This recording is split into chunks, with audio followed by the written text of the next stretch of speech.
the mic might be a little too far from you. I'm whispering. No, I'm just kidding. Understood. Okay, is that better? Yep, that's better, loud and clear. Perfect. I just didn't want to be too loud. Okay, thank you. Understood.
Welcome everybody to the 5 o'clock meeting of the Palmdale City Council.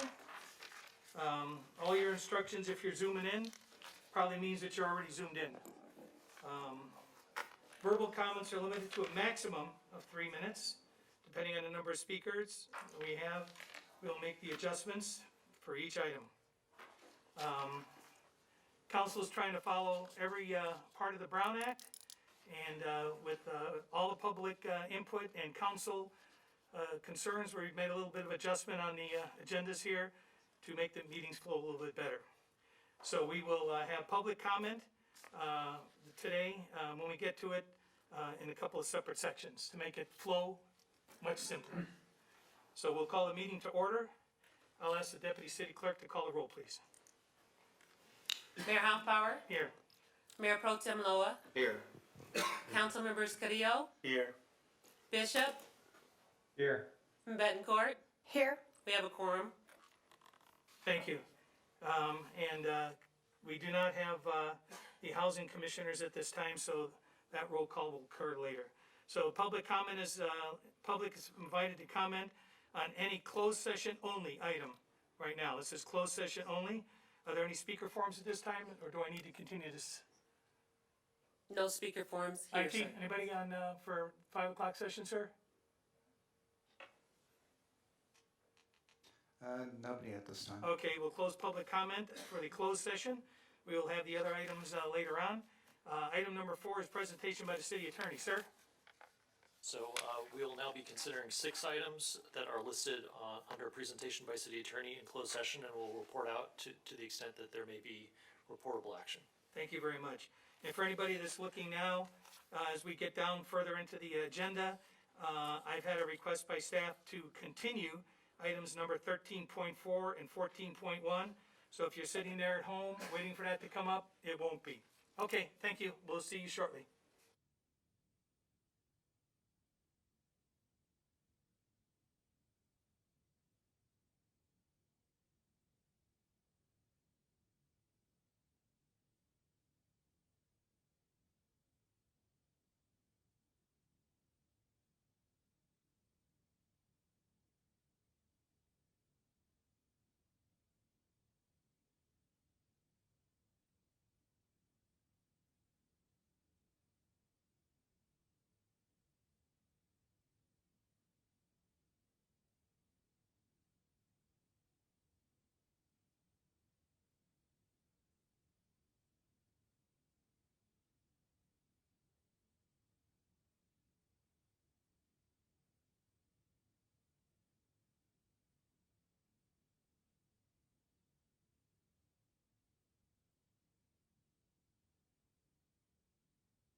Okay, it's 7 o'clock someplace.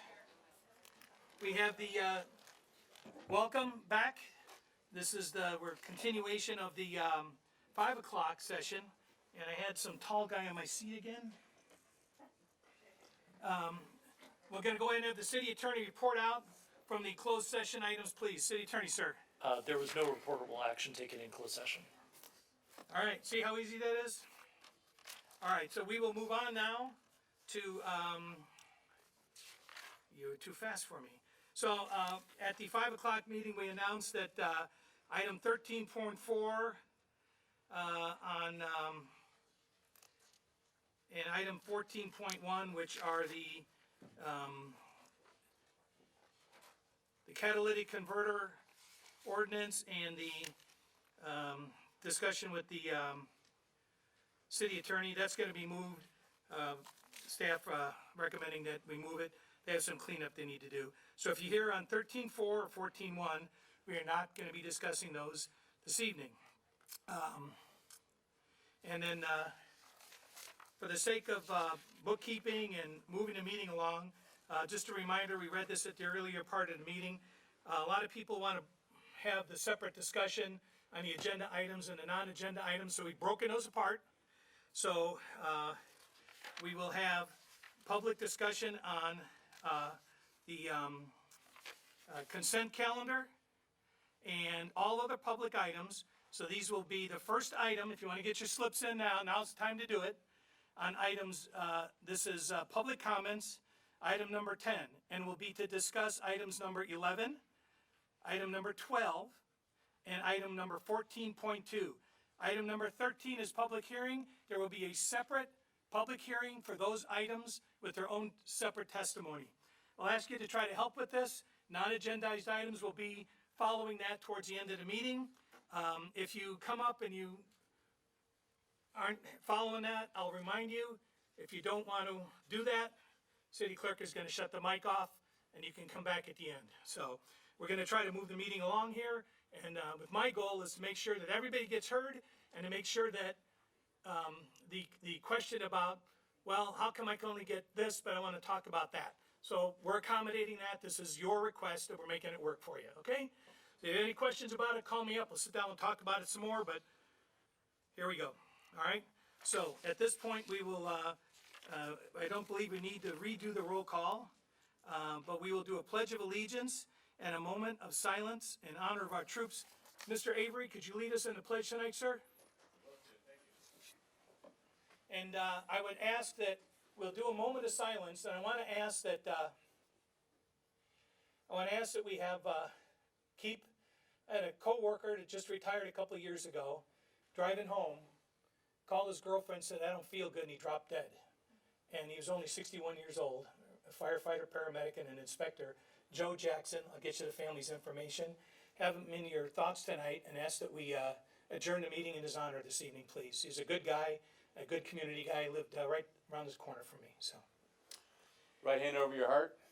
I pledge allegiance to the flag of the United States of America and to the republic for which it stands, one nation under God, indivisible, with liberty and justice for all.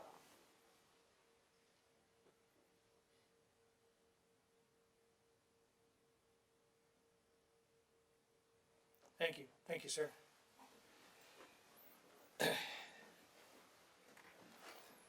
So as we get ready to go here, I'm gonna just take a moment to thank everybody. A bunch of you guys called me and everything when I was in the hospital last 10 days or whatever it was. And the phone calls were especially meaningful. I think they were gonna open another flower shop up in my room. Guy next door was complaining about his allergies, so you guys did good. So thank you very much. Everything's going well, and it's just another one of those hiccups. When you get old, you'll know what I'm talking about, so. All right, so thanks again.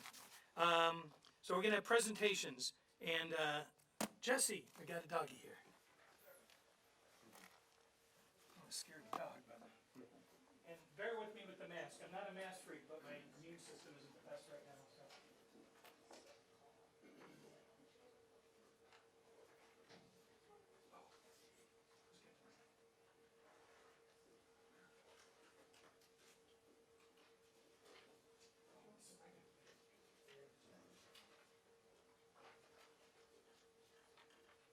We on? There we go.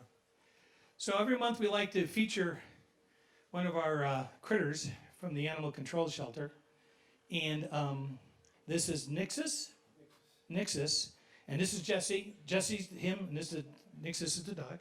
And we've had over 100% success because they come in looking for our dog, and they get another dog. And so it's been working out real well, and it's been extremely successful.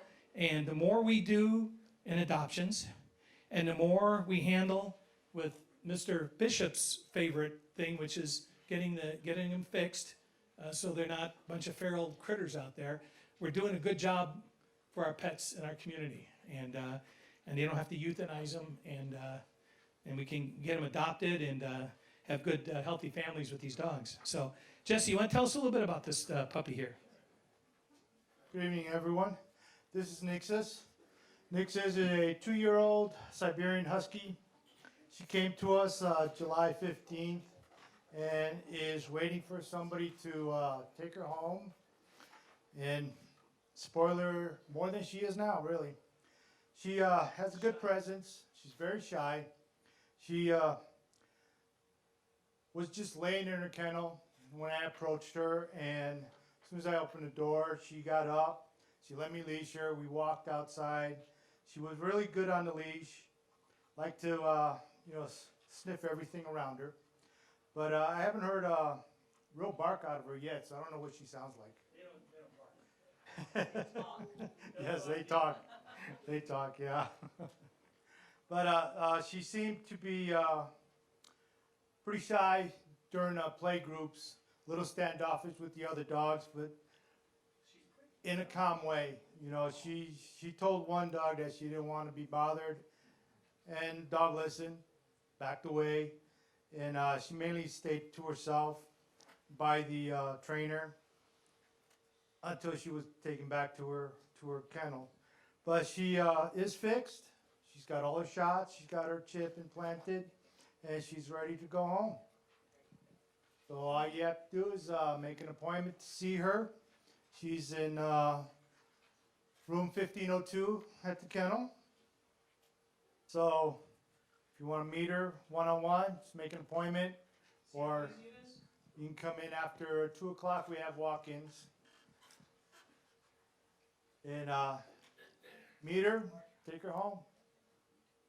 Get some meat on her. She is pretty skinny.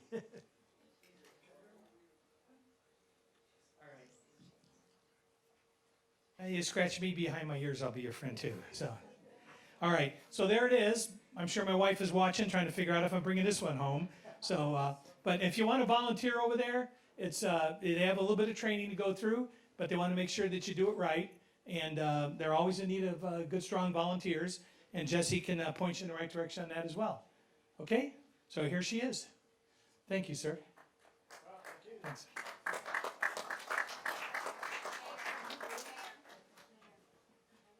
Oh, and.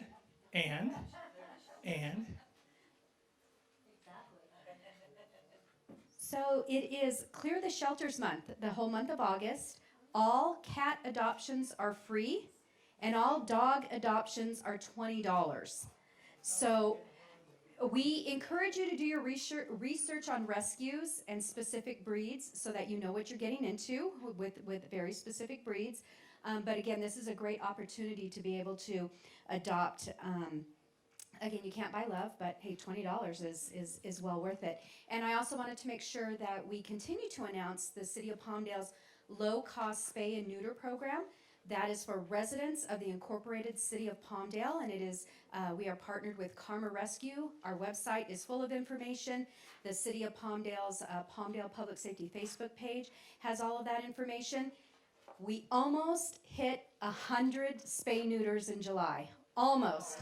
One short. We hit 99 spay neuters in the month of July, and 40 of those were feral cats, which is absolutely huge for the community cat population in Palmdale. So we're so excited to have Measure AV funding. Yes, so we're shooting for 125 in August. So that's your Measure AV money at work. So we're very thankful for it. There you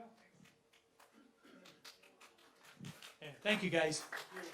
And if you adopt one, there's always a lovely goodie bag they have for you too. That's what I thought you were coming up for. Thought I'd forget the goodie bag. All right, Bart Avery, sir, you gonna come on up?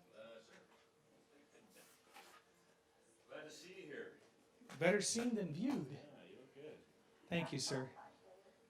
So Bart's been on the Planning Commission since 2017. He was the at-large representative, and he's been the vice chair of that group from 2019 until this year. While he's been on the Planning Commission, he's helped work on a lot of really, really important projects out there. Planning Commission, it gets very technical. It takes a lot of time to learn where you're going. It's one of those that's difficult to hit the ground walking, but he hit the ground running because he was involved in so many planning, transportation planning groups and things over the years. So when he got in there, it was just like one more job. So that's why he was a natural for that spot. He's worked on zoning ordinance amendments. He's helped us streamline and make the process more flexible with the Planning Commission. The plans, transit area specific plan amendments for Ana Verde Nuevo, Rancho Vista, the housing element updates, re-entitlement of Ritter Ranch, and countless other developments. So you're going to see his fingers on developments and positive growth within this community and new housing for our kids and for our families and for our new neighbors is coming because of the work that he's been involved in here. During his deliberation of these many projects and some very difficult policy issues, he's been a vigorous proponent of improving residential development standards, setting the bar high, and that's what he was known for. Equality and fairness for all development and business types, and he encouraged the application of design standards and improvement of the quality of life.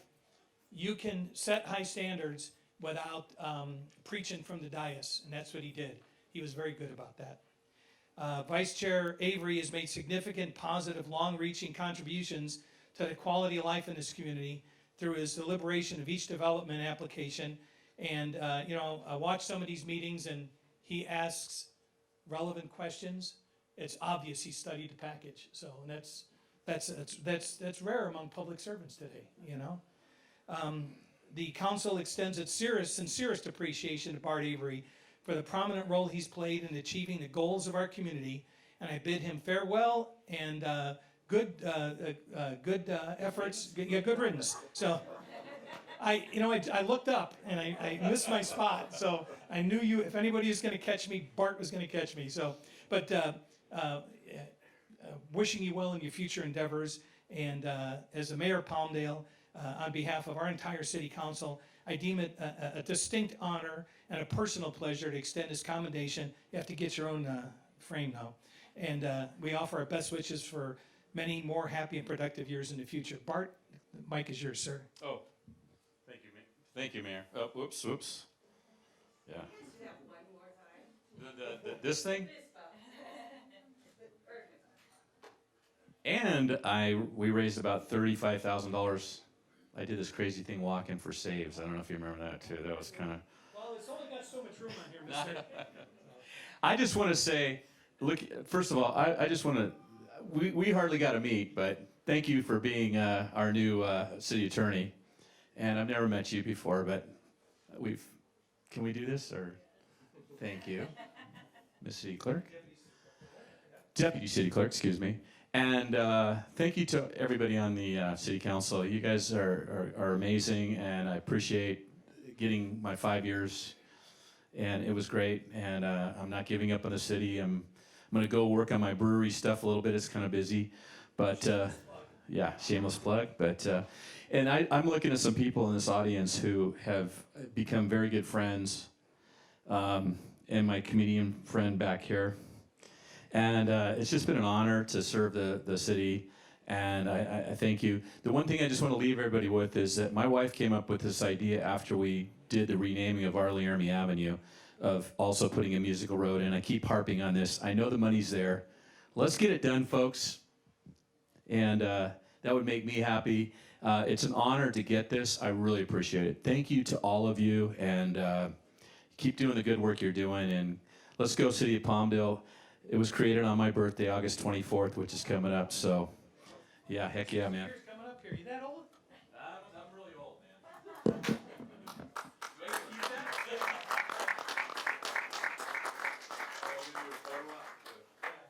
Thank you so much. Come on,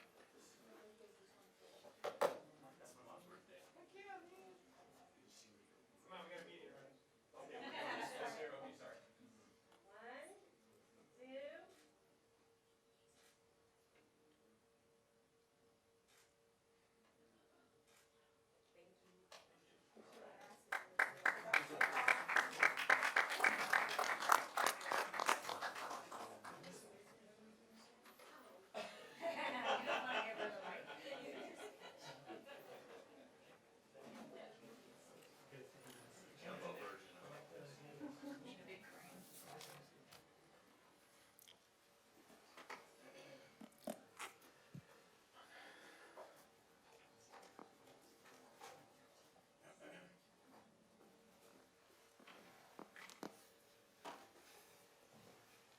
Thank you for indulging in all that.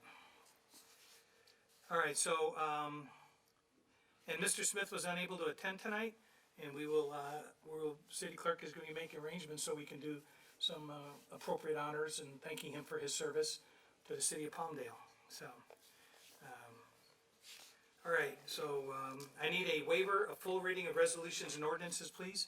I have Second, a motion by Mr. Loa, and a second by Ms. Bettencourt. by Ms. Bettencourt, city clerk. Mayor Pro Tem Vice Chair Loa, Yes. council members, directors, commissioners Carrillo, Yes. Bishop, Bettencourt, Yes, and Mayor Chair Hoffbauer. Yes. All right, so as we said earlier, we're gonna take comments now, having split this up based on all the public requests to separate these items. Excuse me, Steve, are you skipping 8.3? Sorry? Are you skipping 8.3? What did I miss? 8.3. Oh, I'm sorry. I thought we had gone past that one. That was gonna be, all right, so now we're gonna have a presentation, and I think we're gonna queue up, IT has got an item to queue up here. Probably Salute and Shannon O'Hara, PhD. Hello, my name is Sharon O'Hara. I'm a research fellow at the Pacific Institute for Research and Evaluation and a faculty member at the University of California, Berkeley.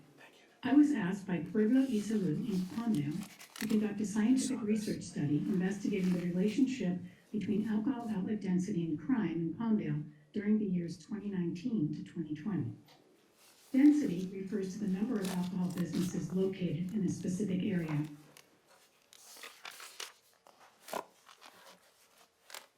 Studies conducted across the United States. Good evening, Mayor. Good to see you. Thank you, sir. Glad you're doing well. Doing better, thank As you, also Councilman Bentoncourt. So, the presentation that you're about to hear today from Dr. Sharon O'Hara, she's a professor and a researcher out at Berkeley. She had her students help with this research, but it was mostly at the behest or, Councilwoman Laura Bettencourt, probably a couple of years ago now, where we were bringing before you guys research that was conducted previously in 2013 by Dr. Robert Nash Parker. There were questions about that. How was the data used and why is the data so old and can't we get something more recent? And we went all over the place to try to find someone who could. Dr. Robert Nash Parker has subsequently retired. Actually, he retired immediately after he finished our project here. And finally, Dr. Sharon O'Hara came up now. The new project director of Pueblo y Salud is going to introduce her to you. I just wanted to let you know, Dr. Robert Nash Parker's study found a very clear nexus, a link between alcohol outlet density and increased violent crime, high crime rates. He found that they were both exactly in the same areas. Wherever you had undue concentration, that is exactly where you had the highest crime. He found that and he let you know. And he also said in the report, what we recommend in instances like that is that you do everything you can to start reducing the alcohol outlet footprint, that you start reducing those numbers. That was his recommendation. Today you have a 12-minute presentation by Dr. Sharon O'Hara, and you're going to have a chance to ask her what she recommends and, you know, whatever questions you might have. But I want to thank you. And also, remember, I no longer represent Pueblo Salud. I'm here as a representative of Antelope Valley League of United Latin American Citizens. We Thank you. know your heart and soul is still with this project. I know Absolutely. you, Javier. Thank And that's you. a good thing. Thank you.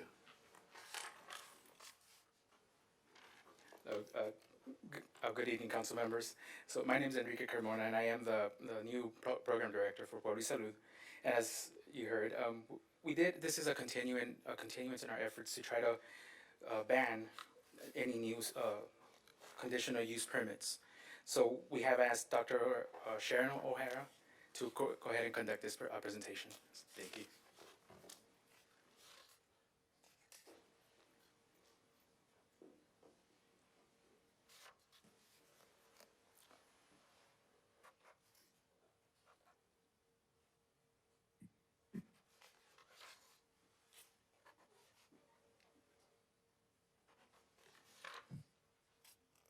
Hello, my name is Sharon O'Hara. I'm a research fellow at the Pacific Institute for Research and Evaluation and a faculty member at the University of California, Berkeley. I was asked by Pueblo y Salud in Palmdale to conduct a scientific research study investigating the relationship between alcohol outlet density and crime in Palmdale during the years 2019 to 2020. Density refers to the number of alcohol businesses located in a specific area.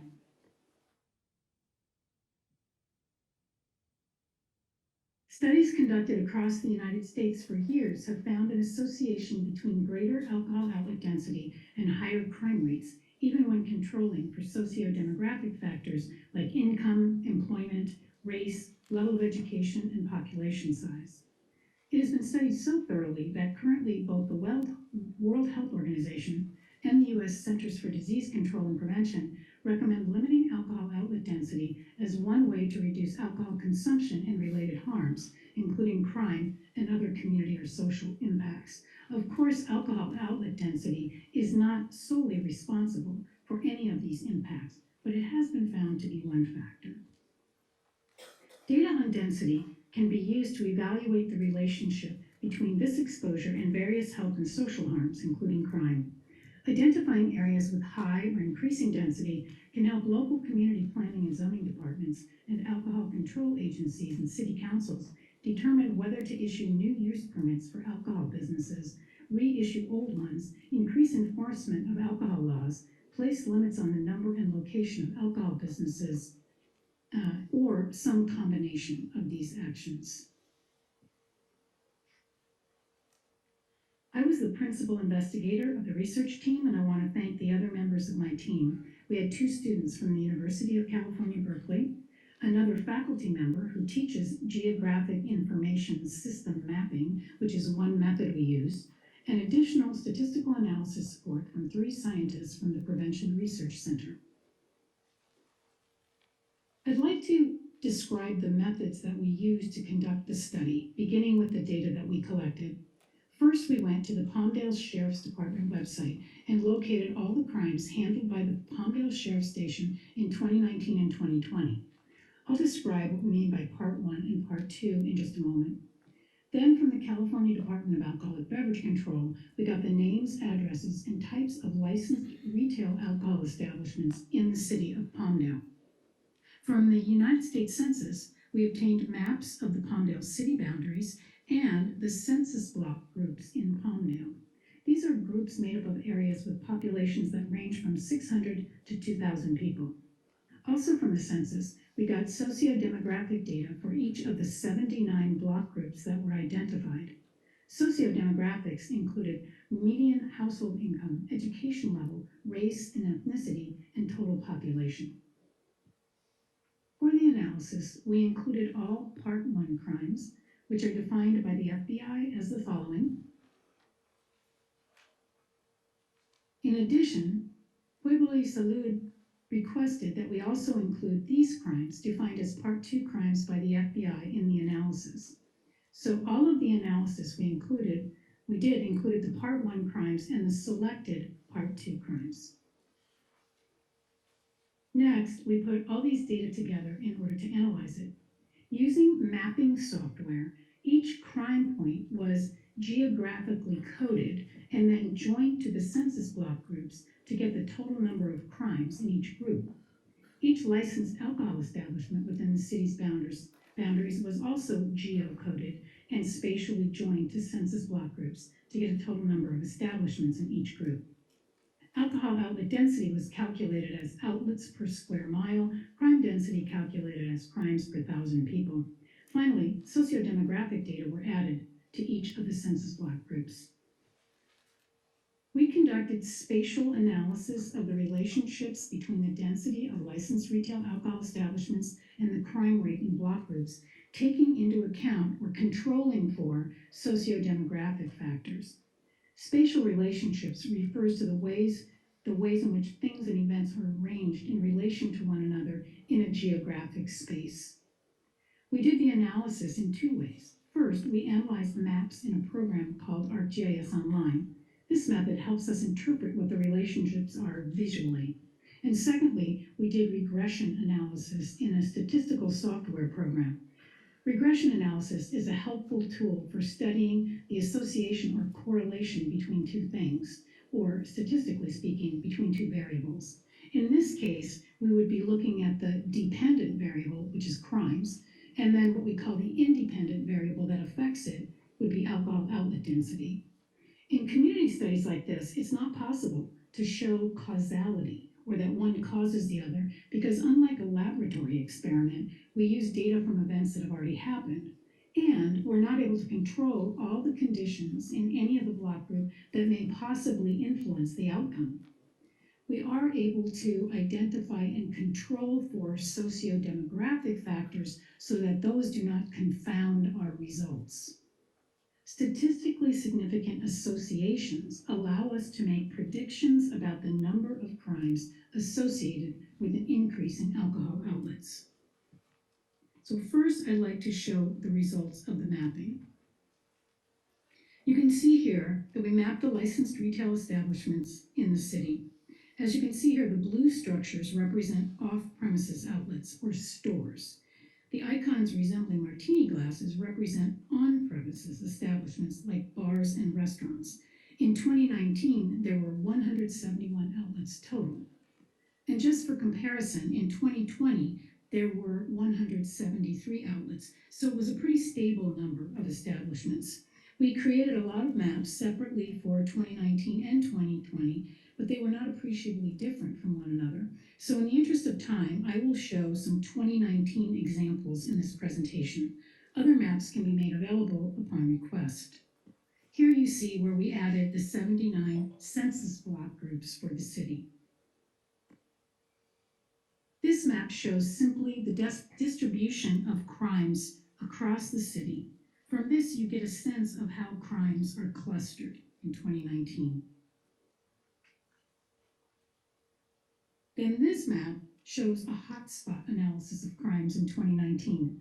Hotspot analysis uses statistical analysis in order to define areas of high occurrence versus areas of low occurrence. And since hotspot areas are statistically significant, the end visualization is less subjective.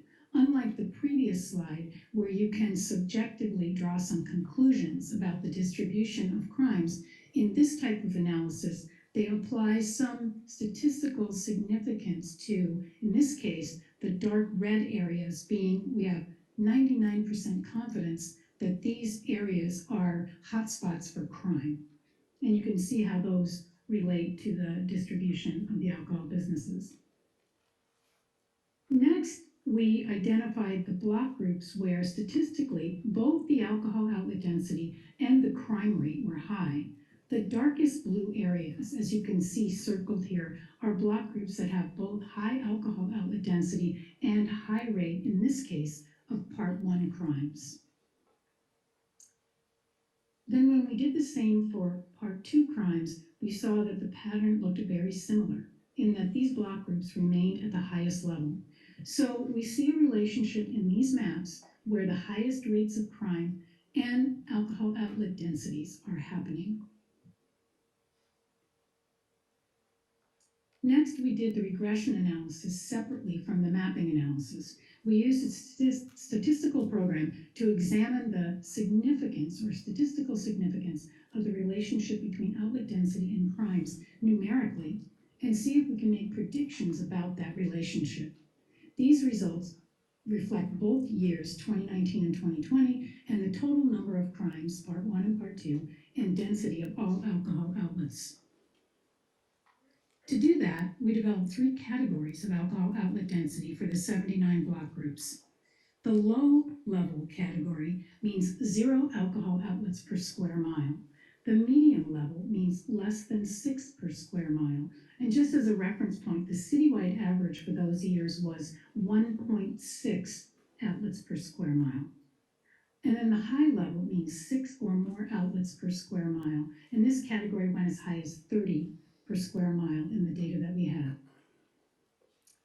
What we found when we did that analysis statistically was that compared to the low level, the likelihood of crimes occurring at the medium level is almost 2 times higher.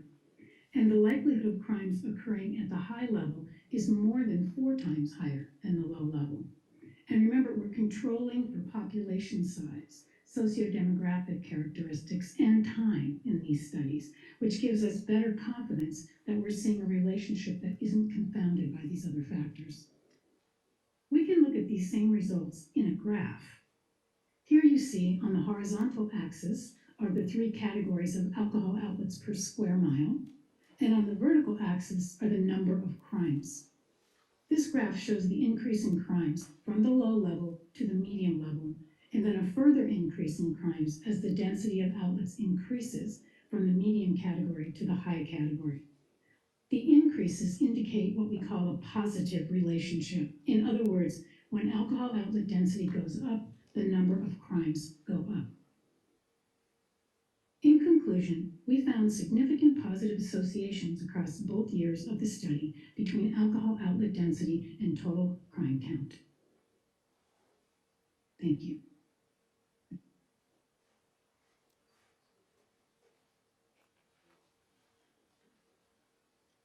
Javier, do you have something you want to wrap up there? Do you have something you want to wrap up? It's your presentation. It's all it's agendized for is for you making a presentation. There's no dialogue, there's no action to be taken, but we're interested to hear what your synopsis is or whatever your summary is on this item. All right, I was really hoping to give you the opportunity to ask Dr. O'Hara questions that you might have. She could make herself available later on as well. It doesn't have to be today. But let me just... I think what we've got is we can digest some of this here. We can compile some questions and comments, and perhaps then you can get back to us so we can figure out what next steps may be, okay? That's fine. And maybe what she can do as well, because there's some maps that she showed us, she didn't show here today. They're heat maps, and I think they're a very good visual to see where the Yeah, I think some of them are in our package here. Okay. So let me just end by saying this is just the beginning for us. Even though we've been at it for 22 years, that's right, that's right. Yeah, this is just the beginning for us, okay? So we're not going anywhere. We're going to be here talking about this issue until it gets resolved.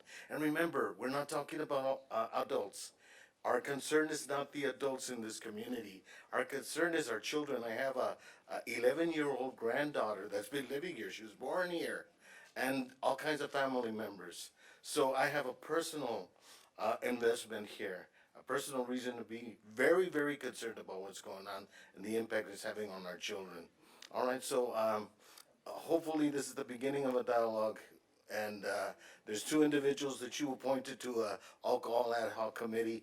I hope to meet with them very, very soon. That's Councilman Carrillo and Betancourt, Councilwoman Betancourt. So hope to meet with you soon, and let's keep... Better make it quick. Let's keep going. Hey. No, I mean, Mr. Carrillo's got bigger, better things. Javier, Yeah. I just want to say that through the years, we've certainly had dialogue, and you will definitely be missed from Pueblo de Salud. And I welcome aboard your replacement. And I hope that we can sit down at the table, all of us together, and have discussions. We'll try to schedule something soon. Thank you. I think that the focus has been on 93550. Yes. I was hoping to see a boundary map on the hot spots that were shown on the map, but most of that is on 93550, correct? That's correct. Okay. That's correct. Yeah, it's a big commercial corridor, so I think it kind of, there's a correlation to do. But anyways, I think there's a lot to digest. And I think that combining that with the zoning maps, with the general plan update that's coming up, I think all that is giving us some food for thought. So thank you very much for bringing the presentation to us. All right, well, thank you. Thank you. Thank you, Javier. And good luck to you. Okay, so now, item number 10. I'm sorry, I jumped the gun there for a minute. As we explained earlier, what we're doing is we're providing an opportunity for the public to provide public comments on a different portion of the meeting. And based on some of the public input, they wanted separate, a couple of separate sections here. So this section is going to be on the agendized items of number 11, number 12, not number 13, that is a public hearing. It will have its own separate testimony portion, but number 14.2, because 14.1 is removed. So, again, on those items, 11, 12, and 14, we're gonna have public comment on those items.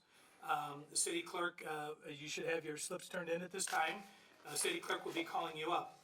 So we'll cut off the cards now, because we're now calling this item. You have a maximum of 3 minutes to speak unless there's 100 cards there. We're gonna make that adjustment. Those of you that are online, if you're online, you already figured out how to get online, how to raise your hand and everything else like that. So at this time, City Clerk, we'll go ahead and call. Now, if you deviate from the program here, I'm gonna ask you politely one time to help us, run the meeting here. If you don't want to, we have people that can assist you to the door, okay? Because we gotta move the meeting along, so. All right, City Clerk? Jason Zink. Mr. Zink, this is your item, sir. We're here for you. What's the item number, please, City Clerk? 11.5. 11.5, sir. I just want to you're say on that the, I still think the agenda is chaotic and it's not done properly. Okay. And it should say public You comment make on comments, every you item. Mayor, you can fix it. Thank you. Okay. Well, because of you, we won't have a mayor, but anyway. There you go. Thank you. I want to talk about the Antelope Valley AV Edge. You guys want to give them $600,000 for a 3-year contract. Why would you allow them to get 3 years of free money when they didn't even apply for state grants? There was $65 million that they could have applied for that they did not apply for. There was a pot of $650 million that was part of that $65 million. They didn't even go lobby to make Antelope Valley its own region, so it would have had direct funding. It wouldn't have had to compete with Los Angeles County. They let us down. Why would you give them any money? Why would you give them our money, the people's money? You want to charge us to go to our own swimming pools, but yet you're going to give Drew Mercer money when he didn't perform? Have some leverage against him, right? Have him come up here and do a presentation of what he's going to do for that $200,000. Do it for 1 year at a time, right?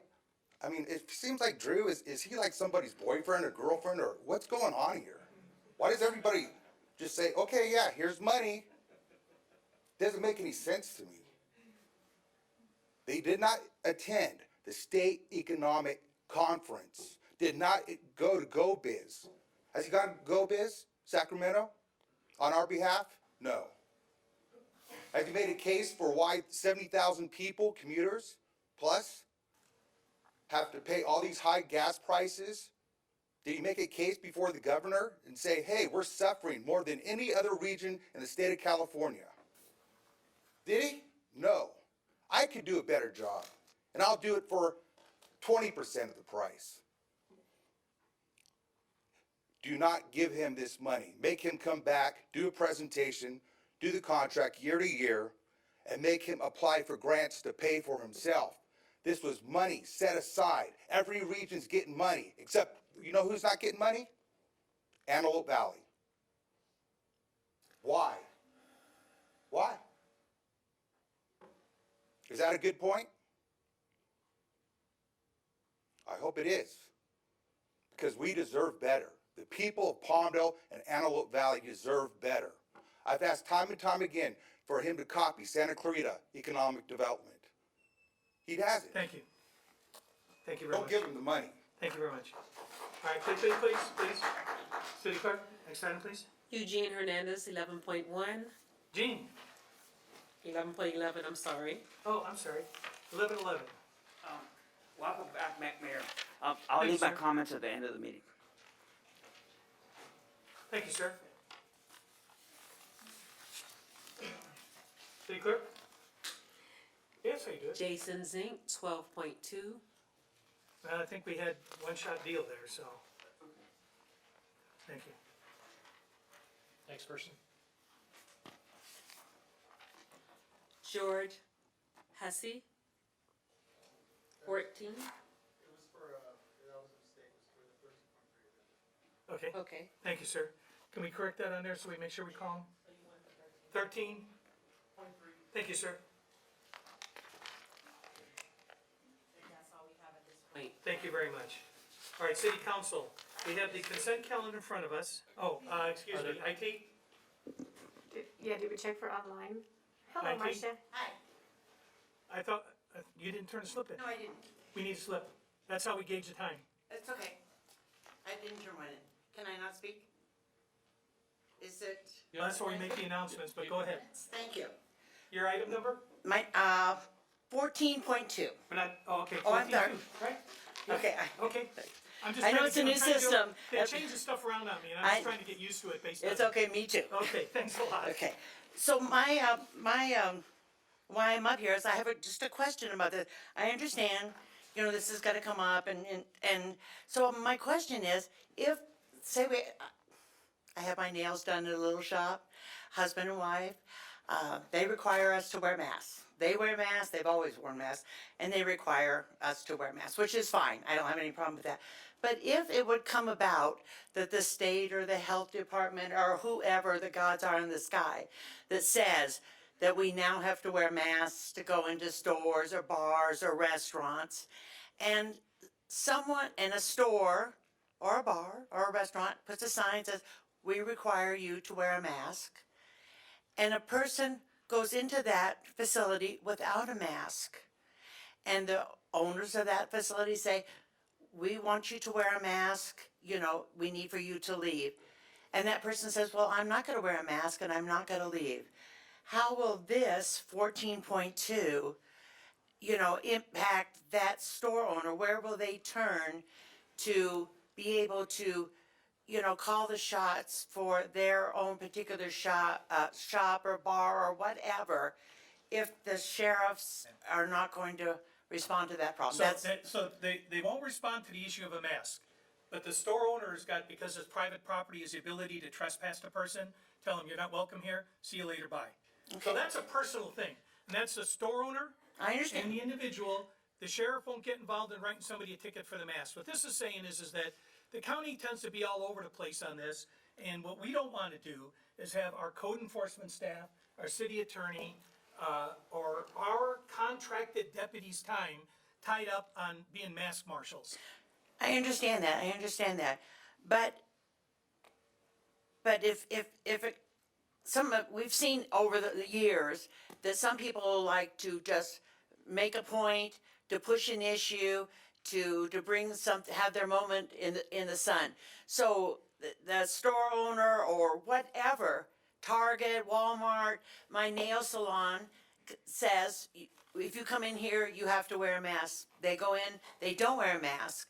So I understand you're saying the property owner has the right to say that, but who would, at what point, where would they go for help to remove those people? So that's where the difference is.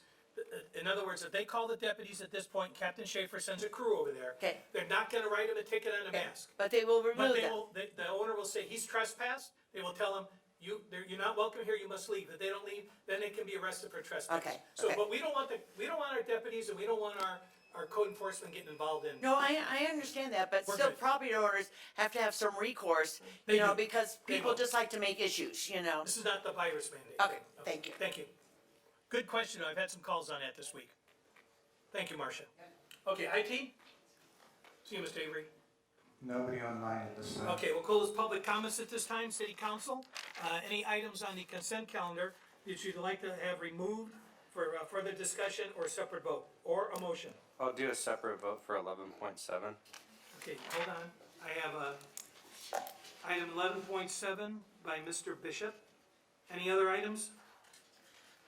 Or a motion? I see that Mr. Mercy is here. Does he want to have an opportunity to speak? Should we poll 11.5? No, okay. I just wanted to give I him a have a motion chance. by Mr.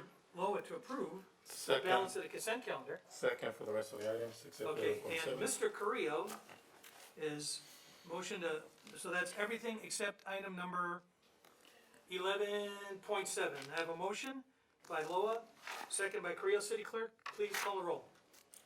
Mayor Pro Tem Vice Chair Loa, Yes. Council Members, Directors Carrillo, Yes. Bishop, Yes. Betancourt, Yes? and Mayor Chair Hoffbauer. Yes, so that also includes some additional veteran housing, so, all right, outstanding, that item passes unanimously. We have 11.7, Mr. Bishop, was this an item that you had, You know, I pulled it because I'd done business with Jim and his Okay. painting in the last 12 months. so the record will show Mr. Bishop is going to abstain from this item and go into the musical room or whatever? Put on the headphones. A motion to approve. since I have a it's, motion by Mr. Carrillo to approve item 11.7, Second? second by Ms. Betancourt to approve. City Clerk, call the roll. Mayor Pro Tem Loa, Council Members, Directors Carrillo, Yes. Betancourt, Yes? and Mayor Hoffbauer. Yes, thank you. Item carries unanimously with Mr. Bishop abstaining. Somebody turn off the music I'm and gonna invite him go to get the room. All right, at this time, I'd like to call the Housing Authority to order. Can I have the Housing Authority members please proceed to the dais, and we'll call the Housing Authority to order for items under number 12.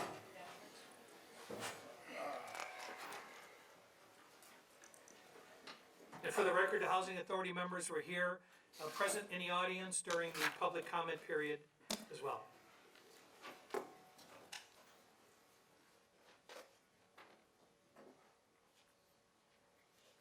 Welcome, good people. City Clerk, can you call the Housing Authority, please? Chair Hoffbauer, Here. Vice Chair Loa, Here. Commissioners Carrillo, Here.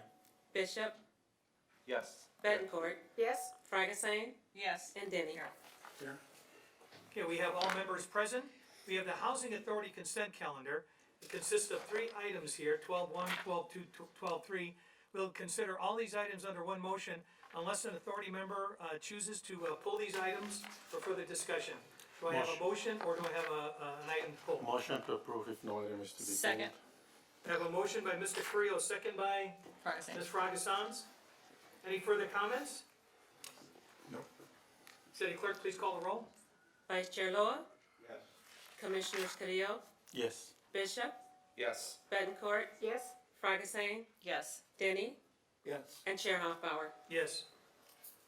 So that will, at this point, believe it or not, that brief item there was worth several $1 million here to the city of Palmdale and to our Affordable Housing Trust. And we will take that up momentarily here in council public hearings. I would like to thank and dismiss the Housing Authority for your participation and your patience this evening. I know you got here early anticipating other items, but thank you very much for being here. We do appreciate your continued support to the community of Palmdale. Thank you, Phil. Now get off the adults' table. Thanks.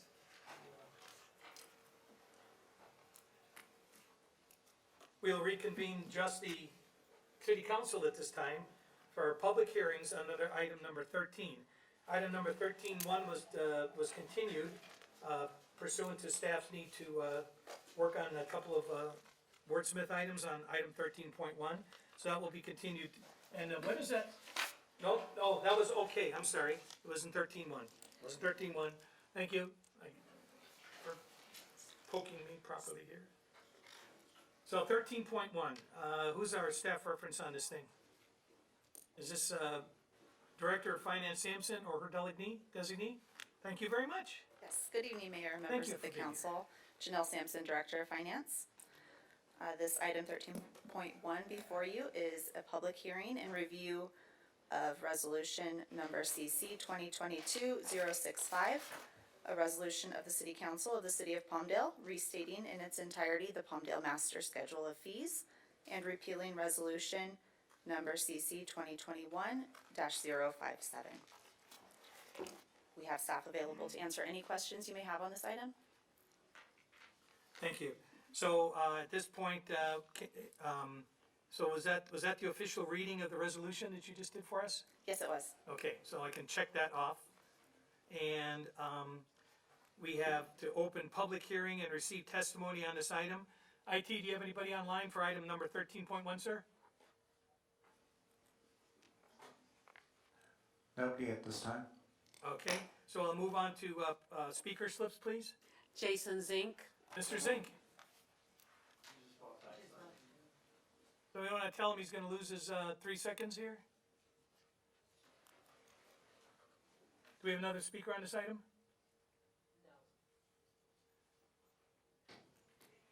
No. Jason, if you're outside, come in. You're up.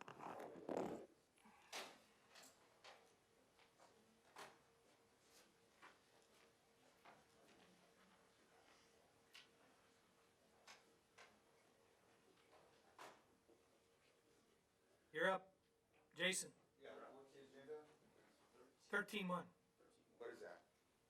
You put it in. Huh? Fee schedule. Oh, the fee schedule. Yes, sir. Yeah, what I'd like you to do is, what I've asked you to do since Measure AV passed, is make fees free for residents. You know, you were only supposed to get $15 million from AV Measure, and you got actually $23 million. So you got all this surplus money. Why not reward the residents of Palmdale? It's their facilities. Why charge them for their own facilities? You gave all this money out to all these community organizations, right? Why don't you give it some back to the people? What you're proposing to? Why don't you give it back to the people and reward them for voting for Measure AV? If I was a city council member or mayor, I would do that just for an election campaign, right? Just to look good, right? Maybe I'll pull papers tomorrow. But the thing is, why don't you reward the residents? So I want you to approve everything else except the fees for residents. You only generate $200,000 for the swimming pools. That's it. You only generate $20,000 from the Outlook magazine. That's it. The biggest expense is the water park, $1.2 million, right? Why can't you just, for Culture Center, $75,000, that's all you get. You're telling me out of $22 million, $7 million you didn't even think you're gonna get, you can't just make it fee free for the residents of Palmdale. That's all I'm asking you. Thank you, sir. No more on that item. Public hearing, please. Oh, okay. Guys, help me out with these slips, okay? Because it's helping us gauge our timing, okay? All right, Mayor. And it helps us follow this, okay? It's a big help. All right, we'll do it for that reason. Thank you. All I don't right. care if you put down Jack Daniels or Mickey Mouse. Okay. Check that. Seriously, I just get a slip. I agree wholeheartedly with Jason Zink and the comments he made about AV measure monies, the fact that we got $7 million more than you guys ever anticipated having in that fund, and the fact that that fund could be used for something like paying for participation of our children at our park facilities.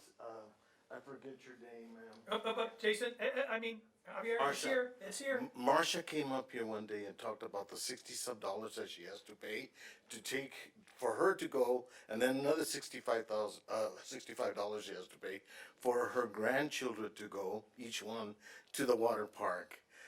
That's exorbitant. That's extremely, extremely high. I don't know how many of our people can actually afford that. In fairness, I'll give you extra time here, but I can't get into dialogue, but I can say that was the measure that was passed. She was on the committee, and that's what it says it has to happen. It has to be a fee for service program. So I don't like it either, because it costs me a fortune to take 4 grandkids there, so, but. Let's do what we can to change that for the sake of our residents, especially the indigent. I didn't write it. All right. That's what. The other issue, you know, for years, we talked to about 3 city managers prior to Rhonda, and they all promised us that they would implement language that's already in the alcohol ordinance regarding a fee. I gotta keep you on this item. Pardon me? I gotta keep you on this item. Yeah, The fee it schedule. has to do with fees. Oh, okay. It has to do with the fee schedule. We thought it was gonna be the fee resolution for years and years, maybe the last 5, 7 years, Mayor. We talked about this during your Yes, breakfast yes. meetings, Okay, by I'm the sorry. way. Go ahead. All right, so, there's language. You're supposed to be charging an administrative fee to alcohol establishments. It's in the ordinance, and please, acting city attorney, you happen to know that I know the ordinances fairly well. We've had that experience in the past. You said you couldn't find it, we showed you where it was at. Telling you again, it's there. And it's an administrative fee that's supposed to be charged. Yeah, it's like the tobacco fee, right? Exactly, exactly. They've been charging tobacco for the last 11 years, $50,000 more or less a year. They had a I have bigger no idea they had where a bigger that's gone. audience, so. I All right, have we'll no take a idea. look at that. That's a great point. That's a great point. So, thank you. All right, being I've lost a little bit of control here. We good otherwise, City Clerk? You have nothing else? Okay. Okay, I need a motion to close public hearing, please. I have a motion by Mr. Loa. Second by Ms. Betancourt. All in favor? Aye. Anybody opposed? Okay, so on this item, you know, I can't help but kind of agree with some of the comments, because I know what it costs families, and all, that's the calls I get all summer from people about these costs. But we didn't kind of invent this part of it.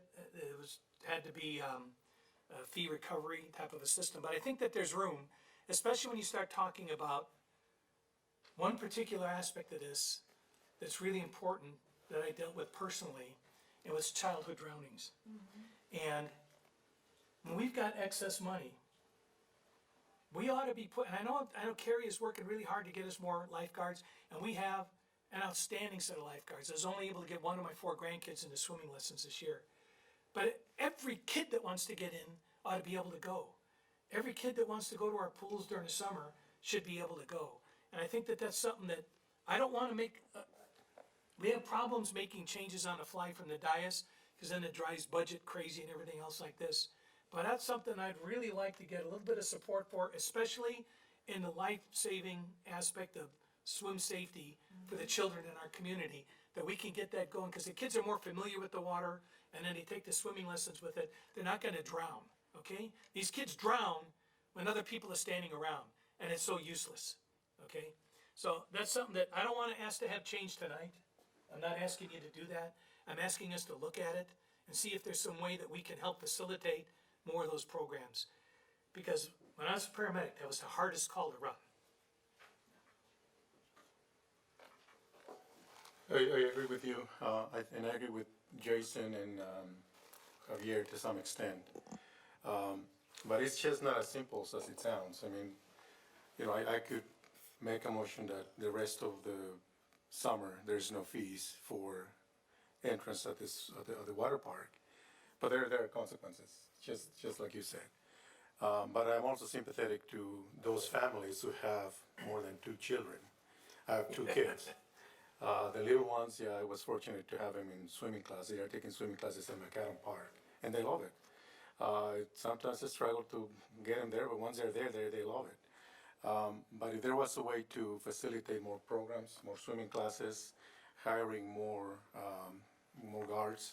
Carrie's right now. Yeah, those could be things that would make it more feasible for us to say, yeah, let's do I don't know, 50% if you have 3 kids or more, whatever. We do works give our together. residents a discount off the rate, but I think maybe we can do a little better. We could do a lot better. Yeah. I'm just saying. Yeah, Laura, we got, Oh, I oh, got so we lots. done? Okay, so Yeah, good. yeah, I'm done. Okay, thank you I'm very much. sorry. That was Are you done? great. I'm sorry. Yeah. So, yeah, I just gotta say, I've been trying for a long time to do something for District 3. The water park does fall within District 3. And I'm just gonna be really honest with you guys. I've lived in my house now 24 and a half years. I have never been to the water park as a single mom. I could not afford it. I'm a single mom with one child. I've never been there. And if that's the predicament that I'm in, people with more than one child can't afford to go. We, even if we did like a lottery and gave, for low income families something to just let them have a good time too. The other thing is, absolutely, we need to take some Measure AV money and give free swim lessons to children and adults. There's not a reason in the world that anybody doesn't know how to swim. Hold it! Me Don't too. interrupt. I'm one of them. I'm one of them. Other things we need to do, as far as I'm concerned with the Measure AV money and with the reduction of fees, is free literacy and reading classes. Free CPR. All those people that stand by and pull kids out of a pool need to know how to rescue before the paramedics get there. So please, if we could do the free swimming lessons, waive those fees, if we could get some classes together for CPR for adults and children, so that if there is a drowning, they know how to save the child and they can do some CPR before the paramedics get there. Thank you. Very good. Mr. Bishop? Sure. I'll jump in here, not to be too much of an echo chamber of my council members, but I think you're getting a trend here. in an ideal world, as local government, we like to provide as many services to our families and residents as possible without breaking the city budget, so to speak. I'm very grateful we have a water park, for example, in our city. A lot of communities don't have that. I wasn't here when the city decided to bond it out. I think it went to the voter, right? When we asked the voter if they wanted a water park, and of course they did. Who wouldn't want a water park in their community? And it's really cool, and it's a nice feature to have, and I don't think it was as inexpensive as everyone thought once it was built. The maintenance and the upkeep on that, as you can imagine, having a swimming pool in your backyard, just one pool is a lot of maintenance. The city over the years has spent hundreds of thousands, if not millions of dollars on the upkeep of the pumps and the coat, the slurry coats and the concrete and the painting, and so it comes with a huge bill. So believe me, if the council could do better, and I'm sure we can, but over the years, if the council could have done better, I'm sure we would be able to. But just to give you guys an idea, a lot of things that aren't really thought about or talked about is that the upkeep on that water park on a yearly basis is astronomical. And it comes right out of the general fund every single year since the place has been built. And we don't have an option not to take care of it, because everyone knows what happens when you don't take care of a pool. So, yeah, with that said, I agree with my council members, and definitely something our staff should look into, especially if that's one fee that is a concern with the council. Thank you, sir. Mr. Lowe? Well, I think that we've sort of laid out the issues here.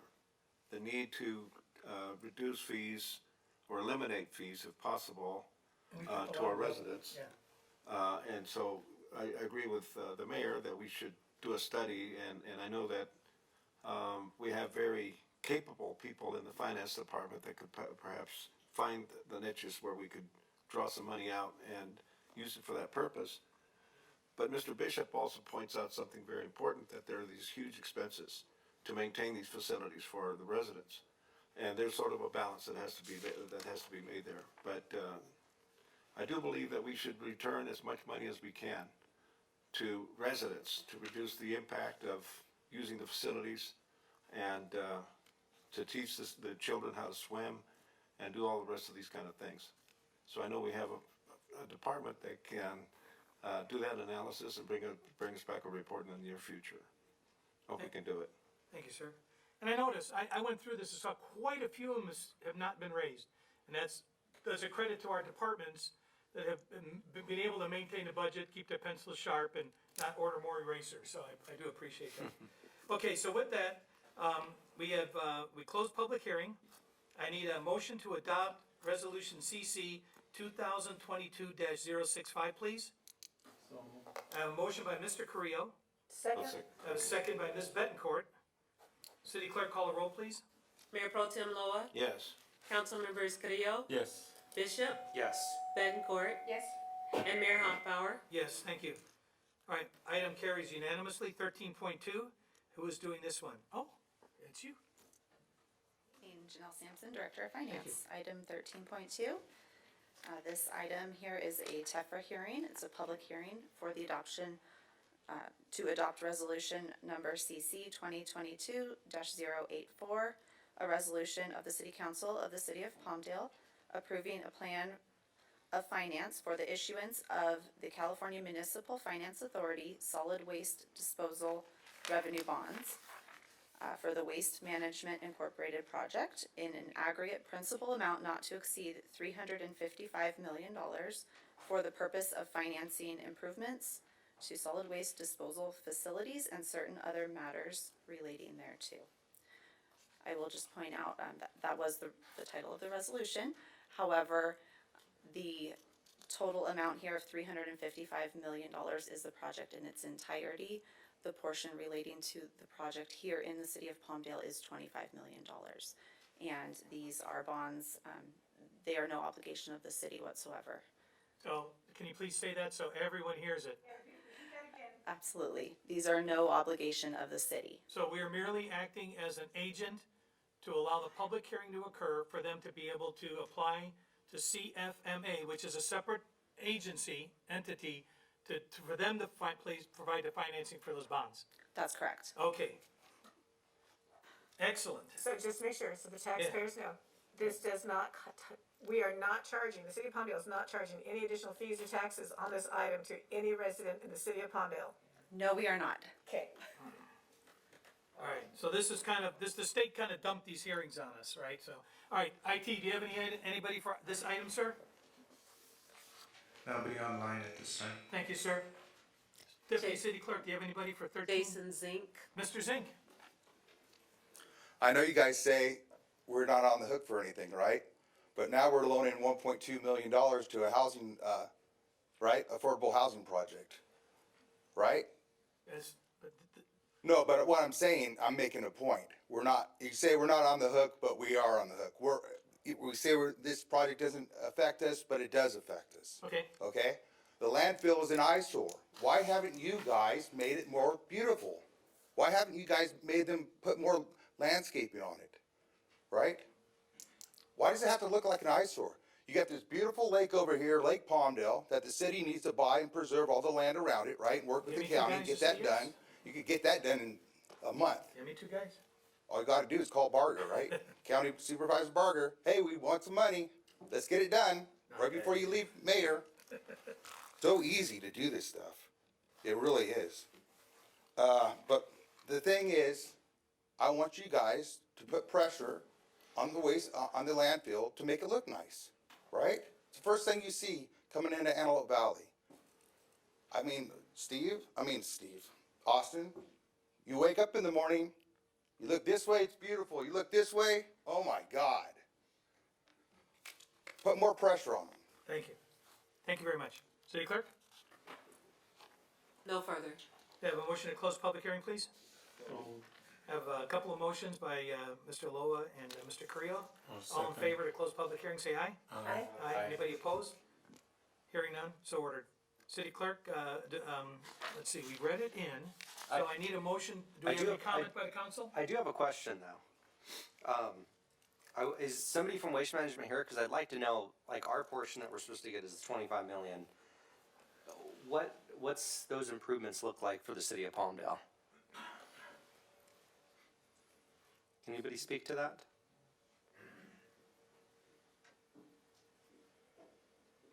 My name is Michael Dudley. I'm the operations manager at the Palmdale landfill.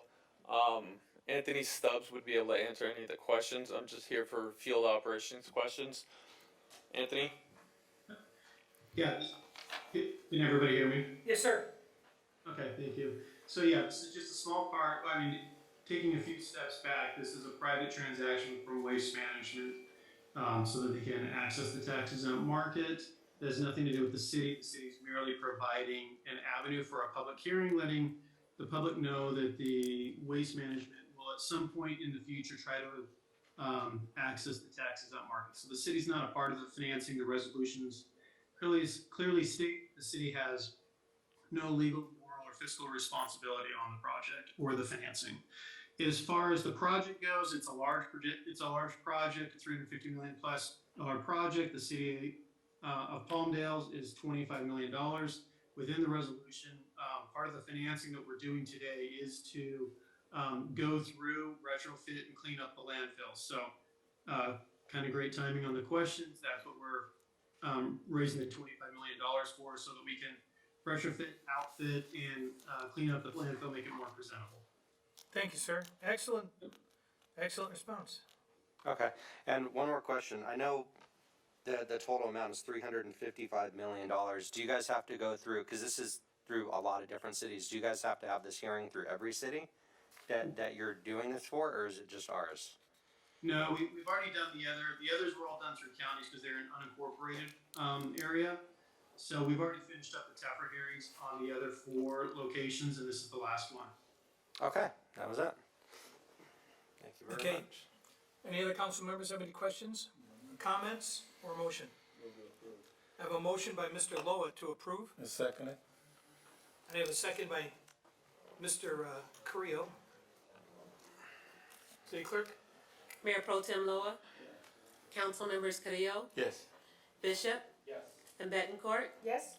and Mayor Hoffbauer. Yes. Excellent. Item passes unanimously. Item number 13.3. Thank you very much, Waste Management. Thank you, sir. 13.3.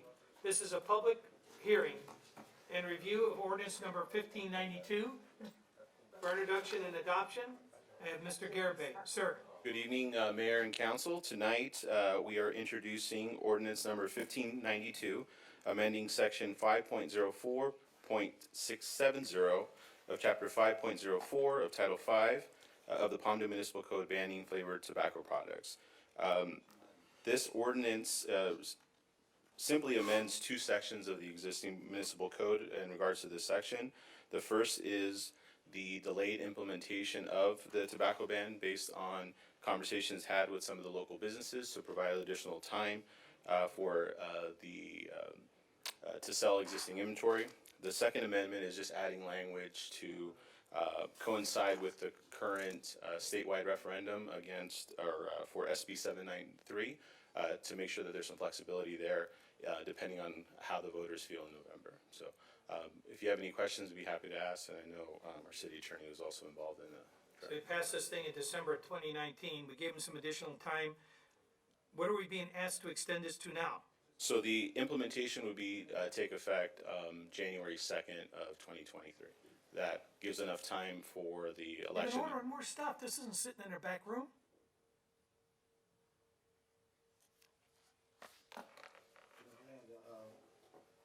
My understanding was that, we passed the ordinance in 2019, it was extended several times.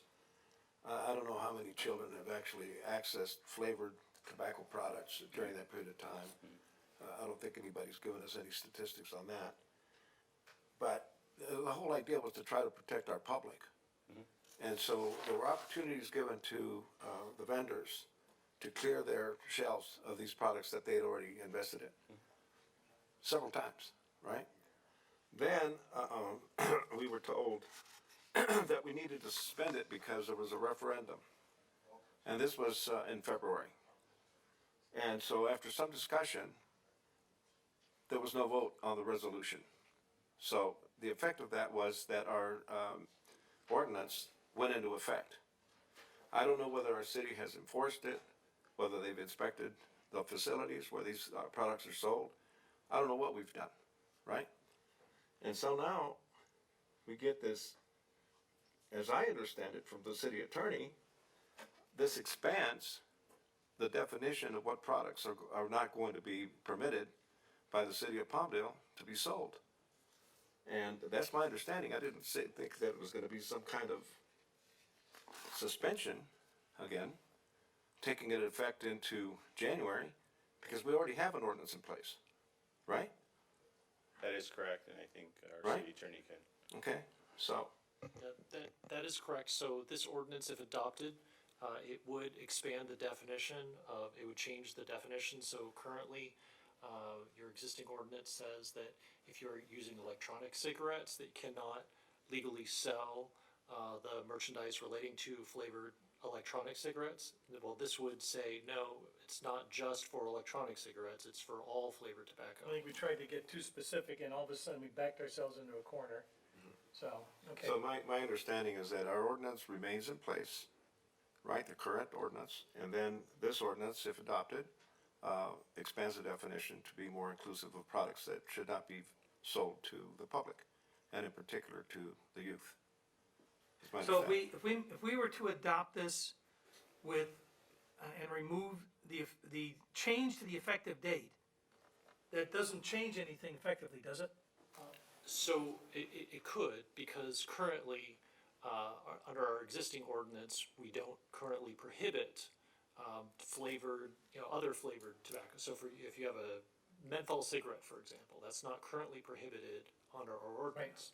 So if, as currently drafted, it would mean that existing people that are currently selling menthol cigarettes, for example, would have the time, they've got a few months before they can't sell them anymore. So that's one effect of it. Number two is, as you're aware, that there's a pending legislation. So California state law already prohibits this, right? But there's currently a referendum on the ballot to say, no, actually, tobacco retailers should be able to sell these. Yeah, that would only affect the state though, wouldn't affect our ability though, from what I read in the So ordinance. this ordinance would essentially go into effect if state law gets repealed, and therefore now there's a vacuum and there's no rule prohibiting the sale of this. So in other words, this would kick in if the state doesn't otherwise prohibit the sale of these items. Yeah, but we already have an ordinance in place. Correct. Okay, so the referendum wouldn't affect us either way. It only would affect the state It legislation. would affect if the referendum is denied by the voters. The referendum goes down to defeat in November, then state law would take precedence over our ordinance. Well, I don't know if it would take precedent, state law would be state law, ours would be ours. Right. And we went through this because of charter cities. And what this is doing is essentially, this would say, look, if state law stays in place, you don't need this change, because state law is already prohibiting this. So we don't need to be in conflict with state law is already making that prohibited. Right. So this kicks in if state law isn't there, so now you're filling in the void. That's the purpose of this ordinance. Okay. So if the ordinance passes tonight, does it become effective when? Well, the ordinance technically would be effective within 30 days. All ordinances become effective, but the change to the municipal code wouldn't come into effect. So practically speaking, you're talking the beginning of next year. So then they would have 30 days to sell the product that they have, because this becomes effective in 30 days. Is that correct? So it'd be September. For practical purposes, my answer is January. Okay, so for technical purposes, the ordinance itself becomes effective, but what does the ordinance do? The ordinance says it doesn't really change anything until January. But I thought we didn't have that in there like a contingency. I thought ours goes into effect no matter what. If the state goes in, we can always punt to, well, that's what the state said anyhow. Right, so if the state law, so if this is only going into effect if state law if the referendum is successful, now there's no law that would prohibit this. Now we're saying, well, we want to regulate this, so then this would go into effect. But let's just say the opposite side. What if they're successful with their propaganda? They get the state, the referendum passes, and now all bets are off, okay? Then this law would fill in that gap. Okay, we never intended our ordinance to do that. We wanted our ordinance to stand alone on its own 2 feet. Well, it does. I mean, what I'm saying is that this adds that extra layer of protection. Okay, I don't want that layer of protection in January. It should have been in effect in February last year. That's right, but. I think this expands the definition, as I understand. Well, it's okay. I think that language changes, idiosyncrasies of marketing change, and you're gonna get different names and. So and- we have an existing law and this adds to it, is essentially Yeah, what I'm saying. I'm fine with that, except I don't wanna kick the can down the alley. I'm tired of, We have, tired of can kicking. you know, we have permit violations and penalties that I believe already are in place, but I just don't know whether there's been any action taken to enforce the existing ordinance, which has been in place since February, because that's when the extension's terminated. And I don't know whether we have made any effort whatsoever to make sure that these products are not being sold, particularly to children. And I think that maybe Can we we, should make can we an check effort that to do that. noisemaker, please? Thanks. Try to make an effort to get some information on whether this ordinance is being enforced. Do we know if code enforcement's actually made any citations since the ordinance has been passed? Is there anyone that could speak to that? I would have to defer. Yeah, I think you just got it. Thank you.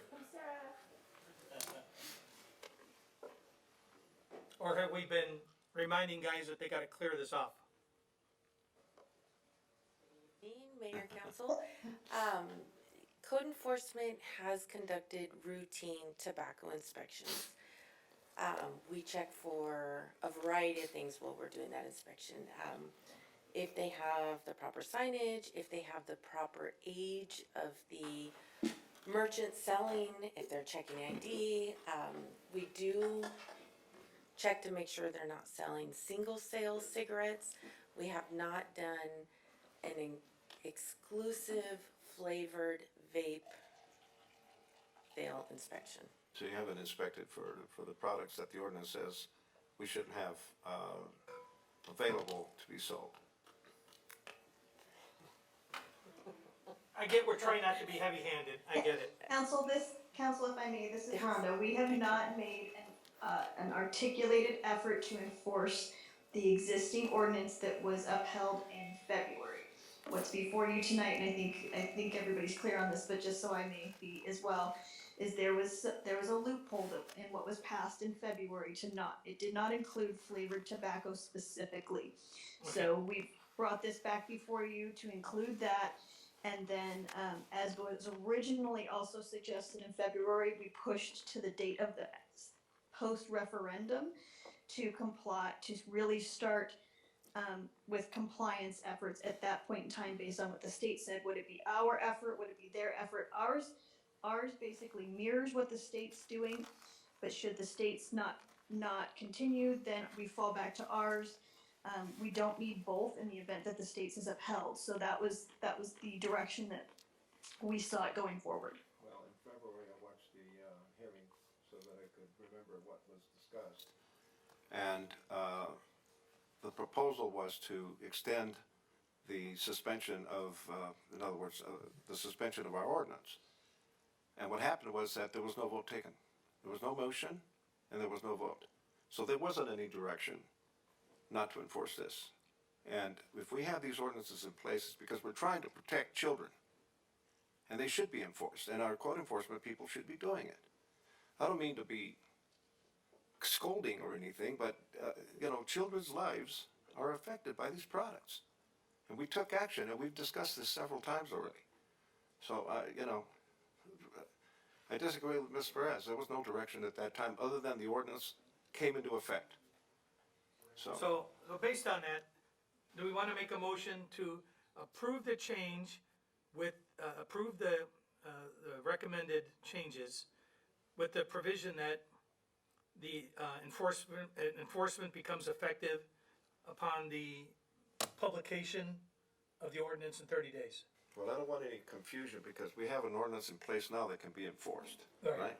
So that should Yeah, not well, be affected. but with the new, because we got the new stuff, and then you don't say, you can have this, but you can't have this, in 30 days this has gotta go. So I think we just put our arms around it and say, okay, we're gonna approve this, but not with that date. When this ordinance goes into effect in 30 days, I thought we had a provision that when we pass an ordinance, it goes into effect immediately. Well, there is an ability on an urgency item to adopt something urgently. The typical answer is that ordinances go into effect within 30 days.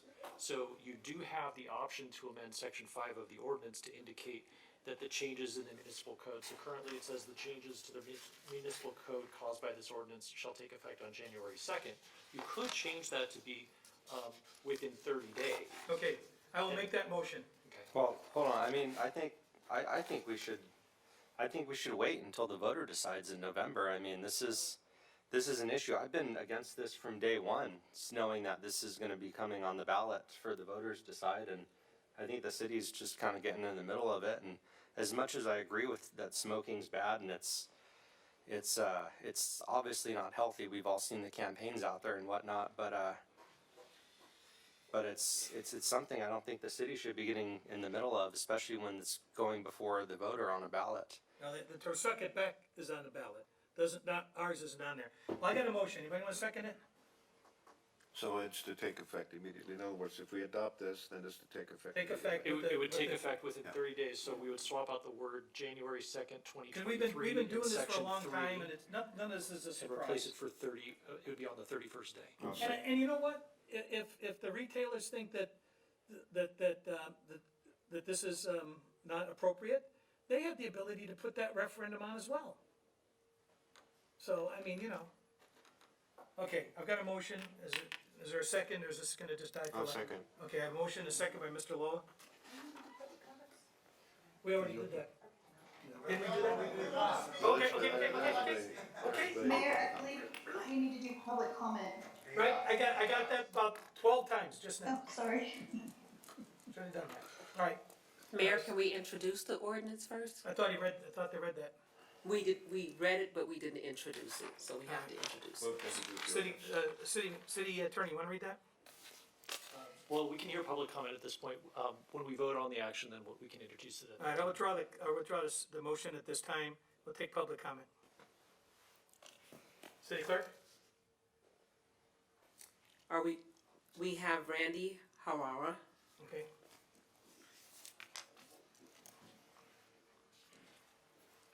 Welcome, sir.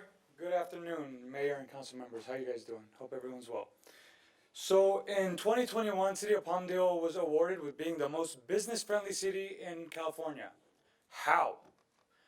The only industry that gets backlash is our industry. We follow all the rules, we pay all the fees, we have to go through all the compliance checks, and then we still get new ordinances passed every single, it feels like every couple months. Why would the city of Palmdale approve 2 new tobacco shops in the past 3 months only to come around and come up with this new ordinance? Why? What is the benefit of that? Are you just trying to pit everyone together, more, more competition, and then destroy everything we have to carry? Everything that pays our bills, we just can't carry it anymore? We have to tell our loyal customers, thank you guys so much, go to Lancaster, we don't want you here. Is that how it's gonna work? How is that fair? If it does not pass in November, then why are we still being punished? There's plenty of law-abiding people over here. Man, okay. We proposed a ban on display. Rhonda heard us speaking, and so would Mike and everybody, and they said they would get the message across to you guys. I even sent the email of the PowerPoint to him to send to you guys. In England, Australia, and Canada, they did a ban on display. A ban on display reduced underage smoking by 60%. We are with you. We don't want kids to smoke. But why are we being punished for it? Okay, if you're an adult and you want to smoke a cigar, you earn that right. You have that right. Little Timmy is not walking into our businesses and buying a vape and going home. Do not get that twisted. No matter what these people tell you, that does not happen. Why else do we have compliance checks and everything? Just think about that for a second. Sorry, I'm a little aggravated. This topic really upsets me because nobody takes anything we say into account. It's just right away, boom, boom, boom, what happens and it's done. He understands that this is money. We make a living off this. You're saying right now that if they do not ban it in November, that we will still be banned and we still have to tell our customers, kick rocks, go to Lancaster. Where Rex is not going to ban anything. He loves money. Everybody knows that. Who turns down money? Nobody. So I'm just asking that you guys slow down, think about this. We are business owners here. We do want to stay and grow here, but you cannot alter us every single time we try to make a living. We do not sell to children. Do not forget that. That is, I can't emphasize that more than enough. And we do care about the kids. The ban on display is a very logical reason. Think about it.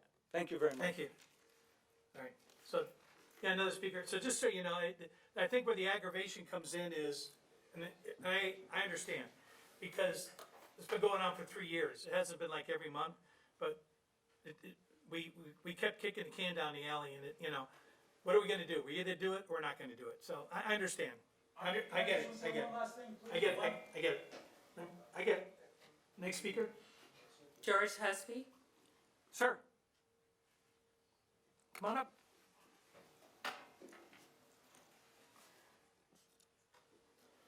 Hello, council members. Thank you for having us here today. Nice shirt. Thank you.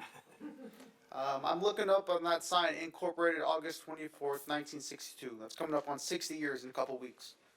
My father has been in business here in Palmdale for more than half of that time. Okay?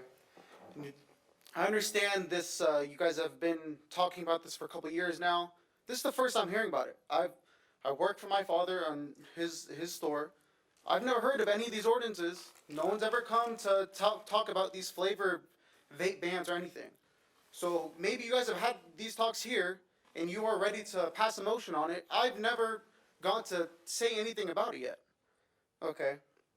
And what's stopping anyone from going to Lancaster or any other city to get these products? What? Nothing's stopping them. You said this ban is for the kids. No one wants to sell to children. Mind you, no one. Like, any of these retailers, we've never sold to children for any reason. There's no logic for that. And I don't know if you're aware of this, but you can buy these vapes online with just a credit card and have it shipped to your house. Any kid can do that. And it's for a lower cost than they can get it at the retailers for.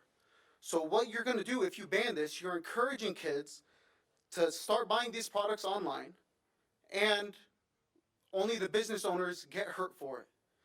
And once word of that gets spread around, they tell their friends, more people are just buying these products online, they're underage, more kids are smoking. If you let us retailers do what we have to do, have a display ban, that's fine. There's no problem with that. We're happy with that. It just doesn't make sense to right away just throw everything in the trash. Ban. No, we're not allowed to sell any of these things. I don't know. I'm sure you guys know how many businesses depend on these products. If you like the products or not, let them use the products. Let your citizens use the products if they're overage. I don't understand exactly. It's a legal product. It's not a drug. If someone's old enough, they have the right to buy these products themselves. This will no doubt cause some businesses in Palmdale to shut down. There's no doubt about that. And just have some more dialogue with the retailers. That's it. We're willing to work with you. We have no problem working with the city of Palmdale. We want to work with you guys. And I understand the attention of this ban comes from a good place. And I think you're helping the community and the youth. But this doesn't stop people from using these products. They're just going to go to another city and get them. California just approved a 12.5% new tax on these vapes. You can use those taxes. Thank you. So I haven't seen that proposal that you guys sent in. So help me out. All of our emails are online. If you guys could go home, hit that forward button and send it to us so we're on the same page and we're looking at the same thing, that may be helpful at this point. I'm just throwing that out there. I just hadn't seen it, so. Okay. So, City Clerk? Mark Shahady? Mark? Good evening, Mayor. Hi, Mark. Council members, how are you guys? Thanks. So I just wanted to emphasize their points a little bit more. So my father owns businesses in both Lancaster and Palmdale, and a lot of times we see the same customers coming from one smoke shop in Palmdale to one liquor store in Lancaster, and they're buying the same vape product from both stores.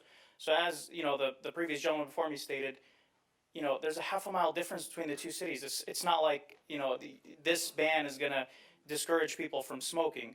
So I would just simply like to propose that we wait on all this, flavor ban until we see what the state says, and then we'll work with city council. We'll if you want to increase the fines for selling to underage, we pass our decoy tests when the people come in, we pass them, and we have proof to show that if you'd like to see that.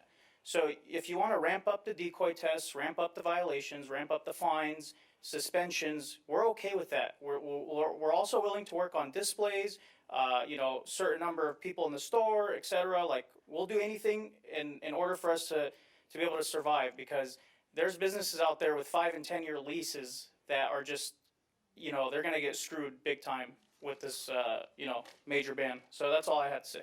Good points. Thank you very much, sir. City Clerk? Danny Hawara. Danny? Mayor and council All good members, points. Thank you. good evening. We've had the meeting. We would like to have more meetings, especially with the council members, to express our side. The only reason why it was carried over is because we had legal representation that we actually challenged it, why it was actually suspended for enforcement. It keeps being repeated over and over that you're tying up vape to minors for the sake of public safety. You're not banning cheeseburgers for the sake of obesity. You're not doing nothing but hurt us. It's available online. And it seems like every time. You can't get a burger online. Yes, you Good can. point. Definitely Okay. can. Okay, well, what do I know? If the issue is already being negotiated on behalf of 40 million people, I think 200,000 will yield to that. That's just a logical way to go about it. Thanks, yeah. There isn't really much to say except for the same repeated stuff over and over. The issue is on the table. The whole state is actually considering different things. Even the FDA is looking into an actual menthol ban by itself. Don't put us in the face of our clients to say, sorry, I can't sell you this. It actually creates confrontation and unsafe situation for our employees and us working in our stores. Here, it's easy for you to sign a law that says you can't have your Newport, sir. I might get actually punched in the face for that at my establishment. So the lead time is actually needed, just because right now you want to move it to September. September doesn't solve the situation. The whole issue is actually going to be discussed in November. If the people of the state want it, we want it too. So the whole contingency plan that you're drawing up is not going to play. We're going to be outside screaming and chanting until we have what the rest of the state does. You have to get it to the city clerk, sir. Yeah. Sir? Thank you very much, and it had to have Oh. 7 copies to get to us, okay? So that's why I said email it, it's easier. Oh, no, go ahead. Yeah, go ahead. All right, I'm sorry, Jason, you wanna run it? Go ahead. We want to follow the rest of the state. We don't want to deviate from that. We don't want nothing special. We just want to go with what the state has to do. That's as simple as it is. If it's banned everywhere, we don't want a special treatment. No, we will follow the ban everywhere. It's just, it seems like it's always in the negative toward us as business owners and operators in the city. And it has been that consistently for quite some time. We are open to dialogue. We're open to discussion. Just like you had Pueblo y Salud do their song and dance, we would like to do ours too. But all we see is closed doors in our face continuously. So reach us out. Everybody knows me personally. They have my contact information, and then we could arrange for stuff. Thank you very much. Thanks, all good points. Jason Zink. Mr. Zink?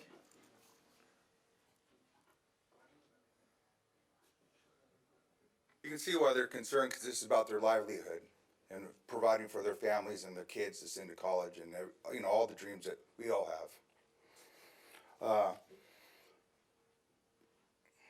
These e-cigarettes, I know more people who have quit smoking cigarettes because of e-cigarettes, by far. Actually, you could take flavored liquid and put it in these e-cigarettes. So what are you accomplishing? Or we really just, I wish we had all the time and money that we've wasted on this, because I understand what you want to do. You don't want to sell to kids. You don't want them to have it. But at the same time, we can't just ban things. That's the old way of thinking. Why can't, I've asked Lancaster and Palmdale for years to create an association of alcohol and tobacco that all these people can be members of. They have a relationship with the city. They have a dinner over here at the Culture Center once a year so they can talk about problems. You know, they don't want people coming in. You know, they're on our side. They don't want trash, ghetto-ness, right? I've asked for that for years and nothing. But my good family friend of mine just died from fentanyl. He thought it was coke. He died. Didn't know. That's what's really going on in our community. You want to talk about tobacco and alcohol? What we should be talking about is meth and fentanyl, right? That's what's affecting our community. That's what's creating crime. That's what's creating a mess of Palmdale. It's plagued Palmdale and Antelope Valley for years. It's called generational poverty and drug abuse. Check 4.6 on the agenda. Right. That But was I'm exactly top. I'm just saying, I wish we had all the time left. Why don't you guys support putting posters for kids not to smoke, right? Spend money on that. Advertising them on social media. The city needs to spend money on that. Not affect these guys and their livelihood for something that's legal, that people should have a choice if they want to smoke or not, or drink or not, or do whatever they want. But have you watched the show Intervention on TV? Okay? That tells you everything we need to know. It's about meth and fentanyl that's really killing our community. And we have a healthcare district. They have no data, no statistics, and all the suicides, all the overdose. The healthcare district is worthless. No data. They should have a state of health report every year on suicides, heat stroke, everything, heart attacks, everything. And all those e-cigarettes that hurt people a long time ago, they were all cheaply made. They were all counterfeits that hurt people and put them in the hospital. So All good points. You have to compare things. Thank you very much, Jason. All good points. Pueblo y Salud, no name, it just says Pueblo y Salud. Who's taking that? Going once? Going twice? We have several names, so I'm not sure. Can you repeat that?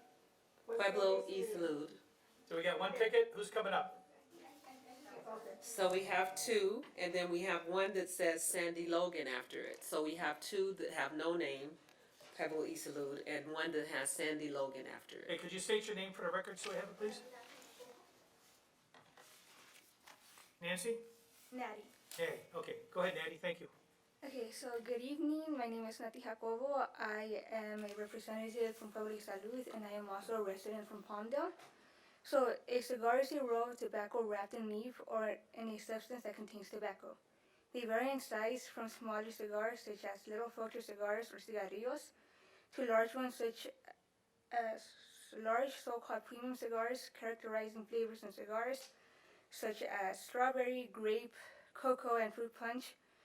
Increase appeals and make cigars more popular and easier to use by youth and young adults. Within flavored cigars, we find additives such as menthol. Menthol is a flavoring that cools and numbs the throat to reduce irritation and make smoke feel smoother. Flavorings. Added flavors mask the harshness of smoke and make products more appealing to new users, especially young people. And sugar and acetaldehyde. Added sugars make tobacco smoke easier to inhale and form acetaldehyde, which enhances nicotine's addictive effects. With flavored tobaccos, more people end up using cigars without the flavoring, causing more abuse within the substances. Thank you very much. Thank you. Who's the next speaker, please? Sandy Logan, Pueblo y Salud again. How many non-agenda do you have? Richard? I've taken. Okay. Go ahead, ma'am. Well, good evening. My name is Sandy Logan. I'm with Pueblo Salud, but I'm also a new resident to the Antelope Valley.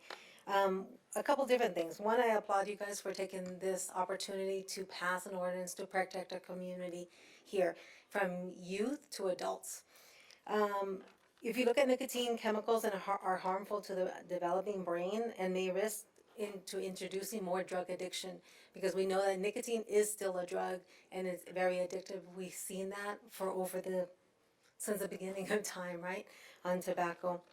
If you're looking at youth data, according to American Lung Association, 1 in every 5 high school students and 1 in every 20 middle school students have started to use e-cigarettes within the last 30 days. If you're looking at 81% of youth and 86% of young adults who ever use tobacco have started with flavor products. Remember, these items are product. This is not just watered, flavored liquid that's being put in an e-cigarette. This is something that has nicotine and it is addictive and keeps bringing them back. If you really think about tobacco prevention, for a period before e-cigarettes, you hardly saw anybody smoke anymore. It was almost an insult to walk by and see somebody smoking, and they would quickly just kind of walk away and say, "Excuse me, I'm going to smoke somewhere else, further away from you," to protect other individuals in the community. But now with the e-cigarettes, it's become normalized again, right? It's become normalized, and it's become, oh, it's just flavor. It smells good. We have teachers complaining of kids smoking in classrooms. We're not saying that retailers are selling them to youth, but we are saying that this product is attracting youth to smoke tobacco, right? So they're smoking tobacco because it smells delicious, it comes no problem. Going back to the teachers have gone into classrooms and they have kids. If you look on social media, you'll find videos of kids smoking in classrooms, showing a video, recording themselves while the teacher's in the background. The teacher may walk by and smell, ooh, mangoes. What is that? That smells good. It doesn't bring any alarms. It doesn't raise the warnings or alarms in our brain to tell us, hey, somebody is smoking in our classroom.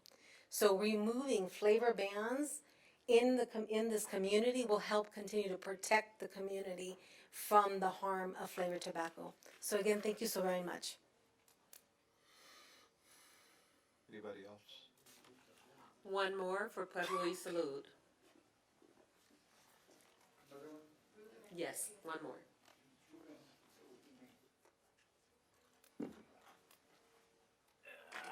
Welcome, thank you, State your name, please. Thank you, Ruben Rodriguez, Thank you, and sir.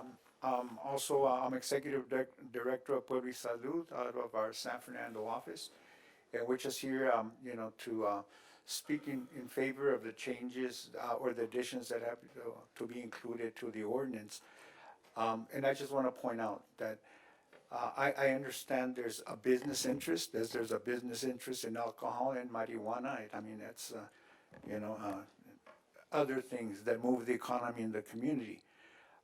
We just need to, the people that can help, which is city council or official bodies, is we just need to create as many obstacles as we can to youth having access to all these harmful products. We need to put more value on human lives and human health than profit for a few people. The statewide ban on flavored items or products, it wasn't the call of the people that said put the referendum. It was the tobacco industry that pumped in millions of dollars to hold it back. Even if they couldn't stop it, the time that it has delayed it has been millions of dollars in profit, and it's being done at the expense of our communities, especially our youth. Now, the people that speak in favor of the older people already hooked, that want to smoke their menthol, understand that they got hooked at an early age, and that they are addicted to nicotine, and they started someplace. And I hope they understand that. I know they have to make a profit or money, but they are selling a harmful product to their community. It's not just the adults, because we have shoulder taps, we have cousins or somebody buying the products for them, and it's clearly targeting youth. The flavored tobaccos and products are targeting youth the same way that alcohol pops are clearly designed to hook people at a young age, so that they don't become old and get upset if you don't sell them their menthol and hit you in the face. My stepfather died smoking menthol cigarettes. The African American community has had an incredible problem because they were clearly targeted by the tobacco industry. Make it cool jazz, It's hard, human nature, we seem to have a self-destruct mechanism, but the people that make profit promote it. I grew up in a neighborhood where using heroin, smoking weed, drinking wine was the norm. We would argue that it was a cultural thing, clearly wrong, clearly wrong. We have to protect our own communities, and I hope the people that sell that product really think about what they're doing to their own community. Thank you. Thank you very much. City Clerk? P Traders Inc.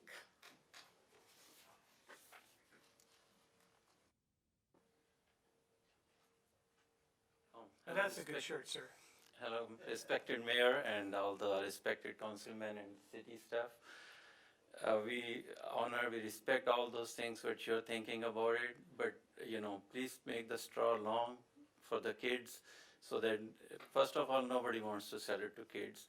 And as we know that you are all, very friendly, business friendly, all this staff, protect the business, so this business is going to go anywhere else. It can be Lancaster, it can be anywhere else. People can buy from different locations. We are ready to pay taxes, whatever the city asks for it. State is asking 12.5%, we are paying for it. And please reconsider and help us. Thank you. Thank you, sir. Tony Hawatwa. Hawatma. Yeah, common spelling, right, Tony? Yeah. Come on down, Tony. Good I think evening. we're getting the message here, but go ahead. They pretty much said everything. Yep. I'm a retailer. Been out here for 35 years. You guys already know me. I don't have to sit here and paint a beautiful picture or play the violin for you. I could guarantee you one thing. E-cigarettes or cigarettes are never sold to minors. I could assure you, 120%. We get the state that comes down twice a year. And they check on everything. Single, sales, make sure you get the right invoices, make sure you're paying your taxes. And it's all legit. I can assure you that. What boggles my mind is that we legalize marijuana, but we want to get rid of e-cigarettes.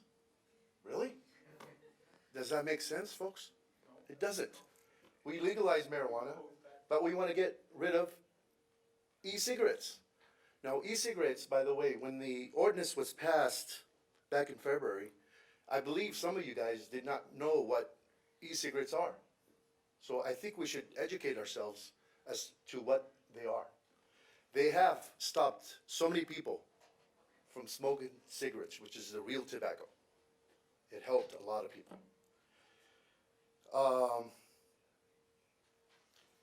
What do we come in, a socialist state?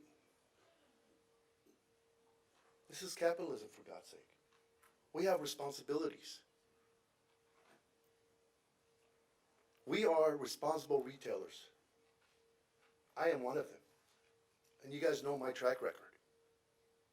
I'm here for the community. I served on a bunch of programs for the community. Been here for 35 years. One of them is the Sheriff Boosters. I was one of the directors. So I can assure you one thing, okay? Let the state speak for itself. Let the state speak for itself. If the state speaks for itself and they pass this ordinance, fair enough. Just give us that chance. That's all we ask. And I thank you for listening. Thank you, Tony. Javier Flores.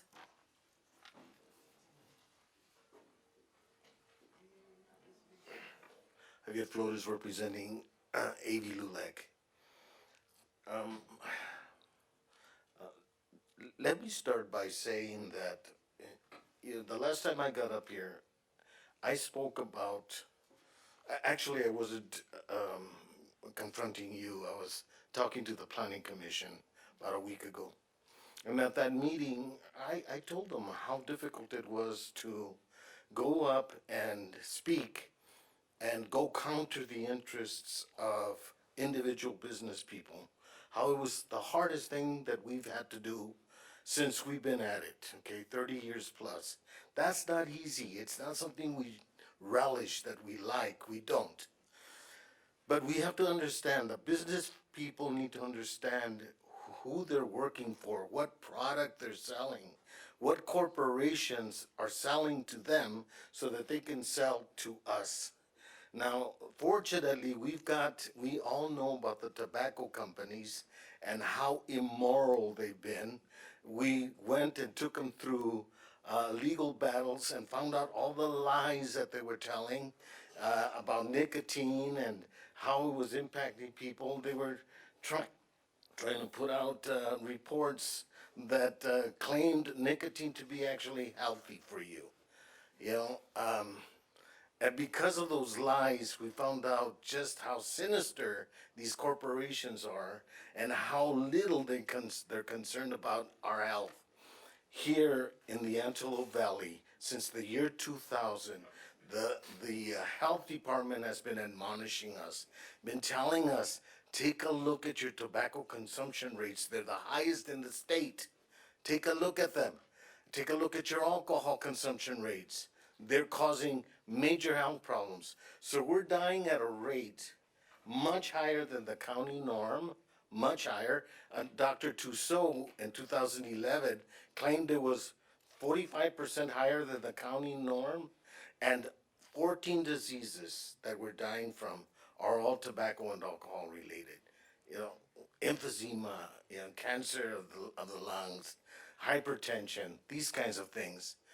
We have a tremendously bad health rate here. We have the highest consumption rate of tobacco in the state right now. And that's why you guys, I've been asking you to do something about that, and you have. You've been responsive. And of course, we all understand, we're not concerned with the adult consumer. They could go ahead and kill themselves if they want. That's their prerogative. It's the children we're concerned about. Thank you. Oh, good timing. You got that down. Ben Sadie? Okay, do we have any more speaker slips after that? No. Okay, so you'll be the last speaker, sir. Good evening, everyone. How you guys doing? Quick thing. Everyone said everything I was gonna say, but quick thing. I respect everything they're saying, and it's one thing that I don't know if you guys know about it. We're in 2022.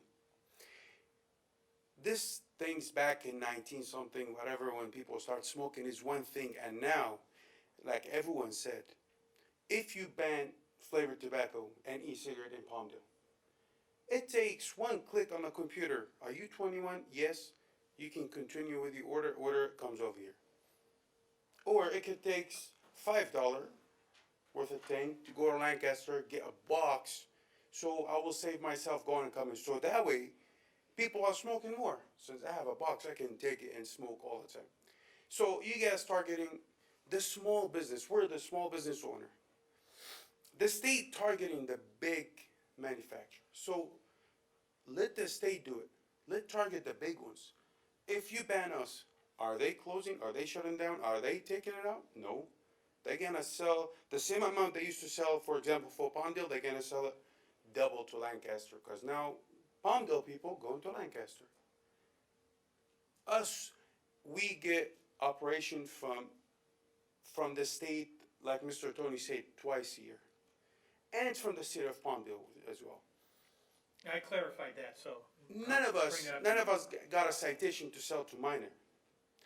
People smoking at school and stuff, goes to how you raised at home, not our fault.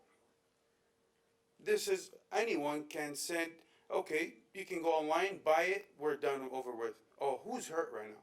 They're still smoking, but we're hurt. We can't pay our lease, I can't go even get my daughter and my kids what they want, just because we banned this. I think it's not fair. Let's wait for the state, the state targeting the big companies. Let's wait for it. It's right there. Days are passing by like this. That's all I need to say. And they said everything. Thank you, guys. Good. Thank you very much. Okay, motion to close public hearing? All right. Second. Anybody, All in favor? Aye. Anybody opposed? So ordered. All right, so you guys made some good arguments. When I had to run to the restroom, I inquired, my staff member was leaving and I wanted to grab her before she left. They have been out, I know they've been out to your shops. I asked them, how many times have you caught them? They said they've been doing the right thing. What I would like to see is, I'd like to see you guys, I wanna get that copy of that suggestion that you guys had. I don't know where this thing is gonna go in November. Depends on who's throwing what money at it. I think that, I think there's some room where we can find some positive ground here. I think where the problem, and not to speak for Mr. Loa, but myself, was I thought we were going out and saying you gotta get this inventory down and stuff. So I think we just kind of felt a little bit blindsided by that. I'm not gonna shoot at the staff on that. I know they're trying to strike that middle ground here. I get it. I watched my mom, I watched my mother-in-law and my father-in-law all have cancer problems from smoking. And the hardest thing I ever did was quit smoking. But to Jason's point, I also asked them, what are we doing in education? And they are doing it, but they probably, my famous last words are, we could probably do better. So you're right. So I'm gonna withdraw that motion at this time. I'll let you guys weigh in, but I would move at this time to adopt the ordinance as written, and then we will see what happens in November. And in the meantime, you guys made some excellent points about how we can curb that display item issues and stuff like that. And I think we can work with that. I think that gives us room to work. So that's my deal here, so. I'm persuaded that none of you are selling these products to minors. I mean, absolutely. And perhaps there's other sources for them to get these products, these children.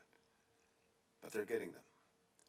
And what we're trying to, at least what I'm concerned with, I can't speak for the rest of the council, we need to limit in any way we can this area. There's a lot of areas that we could legislate in, a lot of areas that we can't. This is one in which I believe that we can do something to try to curtail minors from getting these products from our retailers here in the city. Now, I would have a question. What percentage of your business really is flavored products? Most of it. I bet it is. For tobacco, right? Because as somebody pointed out, efforts that started in the early 60s with warnings on cigarette boxes, right? That when you buy a pack of cigarettes, there's a warning there. Started back in the 60s. Tobacco smoking was prevalent. Everyone smoked. Yeah, quarter pack, rolled it in the sleeve. It was, every television show, every movie had, that was the glamorous thing to do. Everybody was smoking if you look at movies back from the 50s and 60s. Little by little, an educational process took hold, and tobacco smoking went down considerably. And that's what we've been said, like education. Right. So what I'm trying to say here is, our children, in fact, are being affected by these products. And it comes at a stage of their development that's most critical. And all we can do is the limited area that we can legislate in. I respect each one of you for what you've said. But I am persuaded that we need to do something about this in Palmdale. And these ordinances are an attempt to address that. So, you know, Tony, I've known you for a long time. We've worked on committees together. I don't want to hurt your business. But I want to hurt kids less. Okay? And I know you're not selling to kids, but they're getting the products. You know, when we were all teenagers and we wanted to get a six-pack of beer, we could always find somebody to get us a six-pack of beer. Somebody that was over 21, right? It's a fact of life. So we try to limit because we're concerned about the health of the children. I am absolutely persuaded, I want to emphasize this, that I know that you are law-abiding. You don't want to hurt kids. No doubt in my mind about that. You're good businessmen. We want you here. But we also want to protect the kids. At least, that's what I think the purpose of these ordinances is. So you're selling the most of the products that you're selling in the tobacco business is these flavored products. Because we were winning the battle on tobacco itself. And now these products have come up. And somehow it's been re-engineered by the industry. And it's affecting the children the most. So I respect every one of you for having come here and given your points. I think they were very eloquent. Okay, But we have to deal with it. all right, well, my motion apparently dies for lack of a second. Do you have anything you want to add, Mr. Carrillo, or Ms. Betancourt? Yes, We'll go to Carrillo, Betancourt, and Mr. Bishop. It really is unfortunate that responsible retailers are getting punished by the situation, and this is just one of many. But Mr. Law mentioned it's a fact of life. Unfortunately, the responsible business owners, retail owners are the ones that get affected. In this case, not selling to minors. But again, the fact is that somehow they're getting it. And I fully understand your explanation as how in the 60s, progressively, we've been trying to educate kids about the irrevocable damages that it could cause to them at that age where they're in developmental stages. I'm a parent myself. I know that they can get it through, you say the internet. But the responsible thing for me is to not make it available to them because somehow they will get it. If I'm a smoker and I cannot find the product in Palmdale and I just have to have it, I'm willing to drive further than Lancaster. I'll go to Santa Clarita, wherever I can find it. But that's not something that I want to Cal City. do. And for me, again, is the kids first. I understand and I sympathize with the financial obligations that you have, the leases, the product that you have. But it's been going on since 2019. And I understand how difficult it's been since then, not even mentioning COVID and how it affected not only your sales, but everybody's lives turn around. You withdraw your motion. I'll wait for the rest of the council to Ms. say what Betancourt? they have to say. Oh Lord, I have a lot to say, and I'm so torn in what I'm thinking. I come from a family of heavy smokers. I never smoked. I hate cigarettes. I hate cigarette smoke. You couldn't even imagine how brokenhearted I was when my daughter began to smoke at 19. I thought I was going to die. I was so upset. She was not raised in a house of smokers. I've always talked about the dangers of smoking. She didn't like going to her grandmother's house because grandma smoked. And then there she was smoking. I can't tell you how elated I was when she threw away her pack of cigarettes and started vaping. Because it was a different kind of smoke. It was a different kind of behavior. She does the flavored tobacco. And if you take that away from my 27-year-old daughter, she's going to go right back to a box of cigarettes. And I don't want that for her. I don't want that for her children to be around that. And so I'm torn because I hate cigarettes. I hate tobacco. I was raised with it. I don't want to be around it. But when my daughter's an adult, she's 27, and I'm like, which way is best for her family, for her children, right? And here's my thing. Why don't we get to the root of the reason that kids are wanting to smoke to begin with? Okay? What are the schools doing? What are middle school, elementary school, high schools? Where is there information teaching these kids the problems with cigarettes, with alcohol? Why are they self-medicating? Why are they turning to nicotine? Why are they turning to alcohol? Why are they turning to food, right? If you don't drink or smoke, maybe you're going to go and you're going to get that cheeseburger. Why are we doing things that are unhealthy for ourselves? Why don't we get to the root of that? And if we don't put out the message that cigarettes are bad, then they're going to assume that they're good. And, I was raised I won't say, well, clearly, I'm as old as the city, I'm one day older. So I come from a generation where mom sent you to the liquor store to buy her a pack of cigarettes. And there was nothing wrong with that, But I didn't smoke just because she smoked. So at what point in our lives, in our development, do we get the message that smoking is bad? And why are we not doing more as a city, right? With campaigns, posters, Yeah, radio ads? They are, but I think you're right, that maybe we can step it up. I We think need to there might step it be up. And room now to we've do got that. Measure AV money. What a great opportunity to use that for the benefit of all. And the schools. My daughter went, I won't say which district she went. Well, clearly you know which district she was in. She never came home and goes, look, Mom, they got a flyer talking about how bad smoking is. They were never told how bad smoking was. Why? Why are the schools not spreading this message? Why are they not having big... They cut back all those programs, it's terrible. Big meetings, auditoriums filled with kids going, these are the things that are unhealthy, you shouldn't do this, and here's why, you shouldn't do that, and here's why. If they're not getting the message at home, then they need to get it from somewhere else. If we're not giving them the message that this stuff is bad, then they're going to assume that it's good. And here's what I'm trying to say. Like I said, I'm all over the place on this, because I come from both sides of it. Even though my daughter got the message at home not to smoke, she smoked. Where did she get the message that that was okay? Or was she just being rebellious? I don't know. But what I do know is there wasn't enough messaging for her to not pick up that cigarette. Because I'm sorry, I don't know how folks do it. How you pick up that first cigarette and go, wow, this is great. Gross. I'm sorry. I don't see it. I don't get it. But what I do know is the best way to keep kids from smoking is to start young, sending the message, and also holding the parents responsible. Because let's admit it, all the kids from the 60s, where'd you get your booze? From mommy and daddy's cabinet, right? Kids that started smoking, I would bet my life that my daughter's first cigarette was probably from grandma. I'm dead serious, right? They're going to get it from their family members. So not only do we have to message to these kids, we got to message to the families.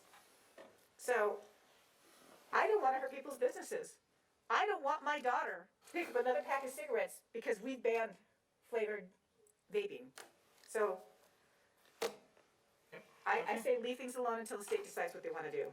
I'm very torn on this, and I'm sorry I'm all over the place, but No, those are all good, great points. this breaks my heart. Yep. No, I wish that was there, because it took me 3 times to quit, and it wasn't until my wife became pregnant, and I thought about the fact that I was going into homes as a paramedic, watching little kids having asthma attacks, and that's what bothered me. But I wish the hell they had vapes then, because I probably would have quit and wouldn't have had to go through practically a rehab program to quit. Yeah, So it's not easy. extremely so. difficult. I get it. My mom tried her whole life to quit smoking, and some of you probably know my mom. My mom finally quit. She died. Yeah, I remember when Barb told me you quit in your 30s, and that was just like the hardest thing you had to do, right when you're having your kids and all that stuff. But here we are having a good discussion about this. Yeah, it's tough, and to bring up some things that we have done in the past as a city, we've gotten, I think, upwards of a few $100,000 in grant money from the state for the non-smoking campaign. Remember that, guys? We had the billboards and posters, and we had a lot of community outreach over the last few years. I see Sarah nodding her head back there. How much money were we awarded? Yeah, blindside you again. A bunch. It was a few $100,000 at least, right? I remember Yeah. we got the biggest one because We did. My friend was a mayor in West Hollywood, and she said she knew the people in Sacramento and couldn't figure out how we got a bigger grant than she Yeah. did. So we got a lot of We were grant good. money. We Not were trying good. to blindside, just bringing it up. 250,000. That's not a small amount. So we did that over the last few years. We had billboards and posters and stuff on social media, and it's never enough, whatever it is, to try to combat it. But we also recently passed a non-smoking ordinance. You guys remember that?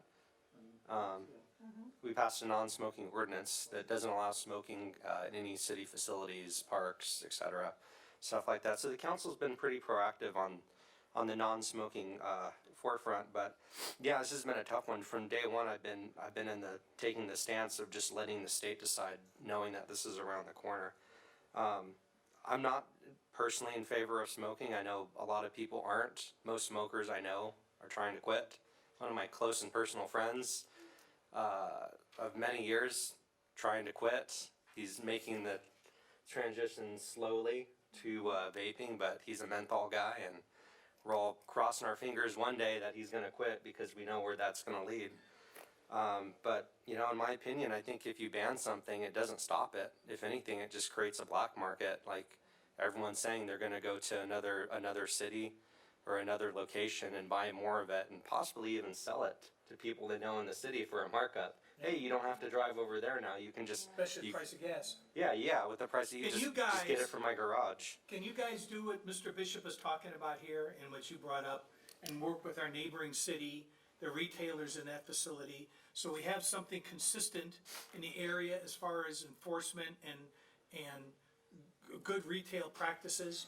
Because I don't know where this is gonna be in November. And can I just as a parallel? That's a rhetorical question, I'm just throwing it As out. a parallel, you know, God, I hate to say this out loud, but there's apps called Weed App. So if you want weed, they'll drive it to your house. Yeah, well, Well, here, then it's 20 going to be minutes. Vape Map because people aren't going to be able to get vape from the stores, and they're going to pick up their phone and they're going to go, yeah, deliver me some vape to my house. It's going to open up, like you said, a new black market.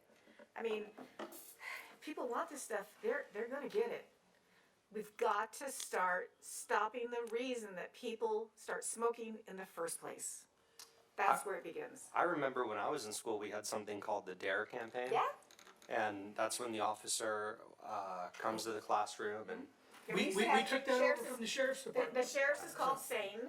Yeah, we took it over. LAPD uses DARE. Yeah. Mhm. So. Does anybody wanna do anything on this, or what do we wanna do here? We're beating this thing to death. I'm gonna move to, adopt the ordinance. Yeah, I have a motion to adopt the ordinance as written. I'll second that motion. I have a motion and a second to adopt the ordinance as written. City Clerk, call the roll. If I may, so there is one minor cleanup issue that I've noticed that you may consider, certainly not legally required. So this ordinance sets forth the general rule that flavored tobacco is prohibited. There are a few exceptions, and one of the exceptions is for premium cigars. And that's defined as wholesale price of no less than $12. The issue with that is that over time, due to inflation, that $12 amount will keep shrinking and shrinking and shrinking. So fast forward multiple years, and Yeah, you know what? I'm just gonna stop you right there. We should not have a tiered system of who's wealthy and who's not as to who could afford to buy cigars. That's crap. Life's too short for so cigars. well, Yeah. So a couple It's reasons. either for everybody suffers or nobody suffers. And that's kind of how I feel on it. This ordinance does not include cigars, right? Even the 50-cent cigars. As currently drafted, it parallels state law, which creates that system, and it also parallels the LA County system that creates the distinction between premium cigars and non-premium cigars. I mean, simply Who buys put, does premium this cigars? ordinance Rich people. forbid the vendors, the It's just retailers, overcomplicated from at selling this point. cigars? So you can revise this if you wanted to Well, remove that. does this ordinance prohibit the retailers from selling cigars? It currently says that you cannot sell cheap cigars that are flavored cigars. Okay, so it affects flavored cigars, Correct. but not just regular tobacco cigars, We got a dollar deal on it. Correct. right? Okay.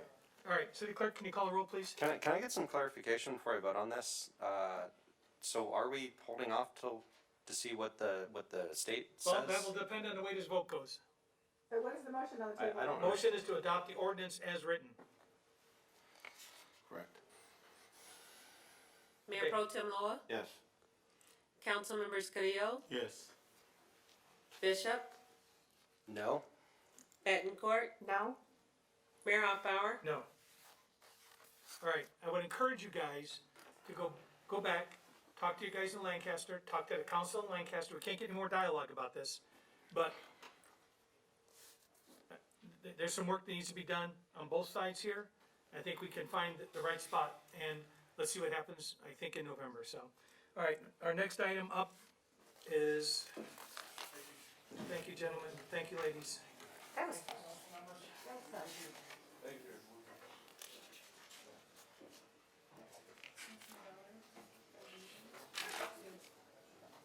We have 14.2 is the next item, that's sorry. new business. Sorry, Mr. Mayor, the next item is 13.4. We announced at the beginning of the meeting that the recommendation would be that you continue this item, Yes. this public hearing, to the August 17th meeting. Okay. So I would request a motion at this time. Okay, motion to continue 13.4 to August 17th. I will make that motion. Second. Second by Mr. Loa. City Clerk, call the roll. Mayor Pro Tem Loa, Yes. Council Members Carrillo, Yes. Bishop, Bettencourt, Yes. and Mayor Hoffbauer. Yes. Okay, 14.1, I make a motion that we continue that item to August 17th as well. Second. Move. I have a motion and a second. City Clerk, call the roll. Mayor Pro Tem Loa, Yes. Council Members Carrillo, Yes. Bishop, Bettencourt, Yes. and Mayor Hoffbauer. Yes. 14.2, who's gonna give the report on this? So basically, not seeing anybody jump, this is saying that we're not gonna be using city, we kinda said this when we took our no confidence vote on some of the health department issues a while back. We were asked, and I was approached, that we redirect, that we not have the sheriff and our code enforcement folks and city resources be used to act as enforcers for the county. These are county rules, half of them they can't explain. When I ask them to explain them, they hang up the phone, they don't take the call back. So, this resolution basically is stating that, we're not gonna be using city resources. Now, that doesn't mean that if the county puts down a rule that we have to have them in here because of occupant loads and stuff, we're subject to their hocus pocus as an entity. But we're not gonna use our people to go out and enforce against stores, shops, other businesses and other entities. So that's what this says. So, I would like to ask the council's support on this item, and I'll make a motion to approve. Second. I have a second by Mr. Loa. Any further discussion on this item? Do we require public comment at all? It was included in the original public comment. Yeah. Okay, anything else from the council? City Clerk, call the roll, please. Mayor Pro Tem Loa, Yes. Council Members Carrillo, No. Bishop, Bettencourt, Yes. and Mayor Hoffbauer. Yes. You voted for the first one. Change your mind. I don't think it's necessary. If you want me to give an explanation, Marcia came to the podium and said a few things that made sense to me. I mean, you're wearing a mask because your immune system. It's a is, personal issue. Yes, so it's a personal issue for those small business owners who have a deficiency in their immune system because of a disease or whatever. So I don't think it's necessary. Well, that's, And- I agree with you. That's why I said we don't wanna use our guys to go out and beat up the Yeah. businesses. So, The other point that Marcia made is I see a potential for physical confrontation because the business owners ask for their customers to wear masks and they say they don't have to. And the city of Palmdale is not gonna do anything about it and the sheriff's department is not gonna do Shouldn't be anything our about job. it until it becomes into a physical confrontation. well, we That's don't my enforce a reason. lot of stuff. That's my reason, that's all. No, I get it, and I respect that, but there's a lot of stuff that we don't enforce. I don't want us to get into being the mask marshals, that's not our job. Okay, item number 15, I've got my report here. Anybody else, wanna talk on anything specific, or just submit your reports? Very good. I just want to report, as we do typically. July 1st, attended the Walmart neighborhood market remodel grand opening, which was well attended, and a lot of our princesses and queens were there, as you were, Mayor.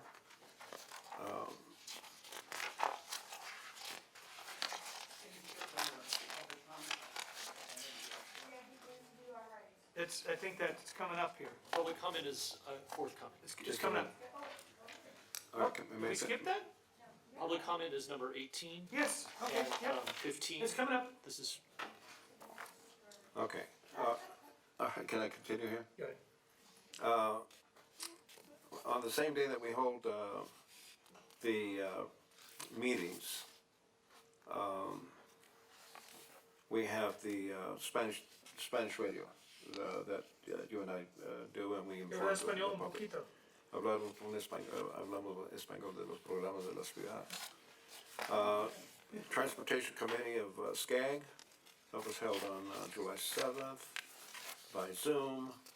The one item that came up during that SCAG meeting was whether there was a publication regarding information that was supposed to be published here in Antelope Valley, and I asked a question about that, and we were informed that yes, they did publish in the Antelope Valley, so that information was given to our residents. I usually stay quiet on that, I'm just watching to see what everybody else does on that committee. I was out several days during July because of COVID. I'm feeling better. NCTC meeting that was shared by Mr. Bishop. Did very well, sir. Yeah. We had a meet and greet luncheon with Martin Tompkins at AVTA. Also, at the beginning of the month, we have the Palmdale Boosters Club that I am the vice president on, and I attend that at the beginning of the month.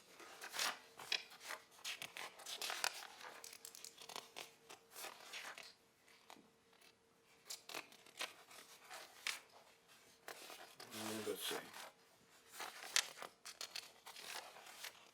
And there was at least one more thing here. Palmdale Sustainable Transportation Plan listening session. I participated by phone on that, just to listen, to see what was being brought up there.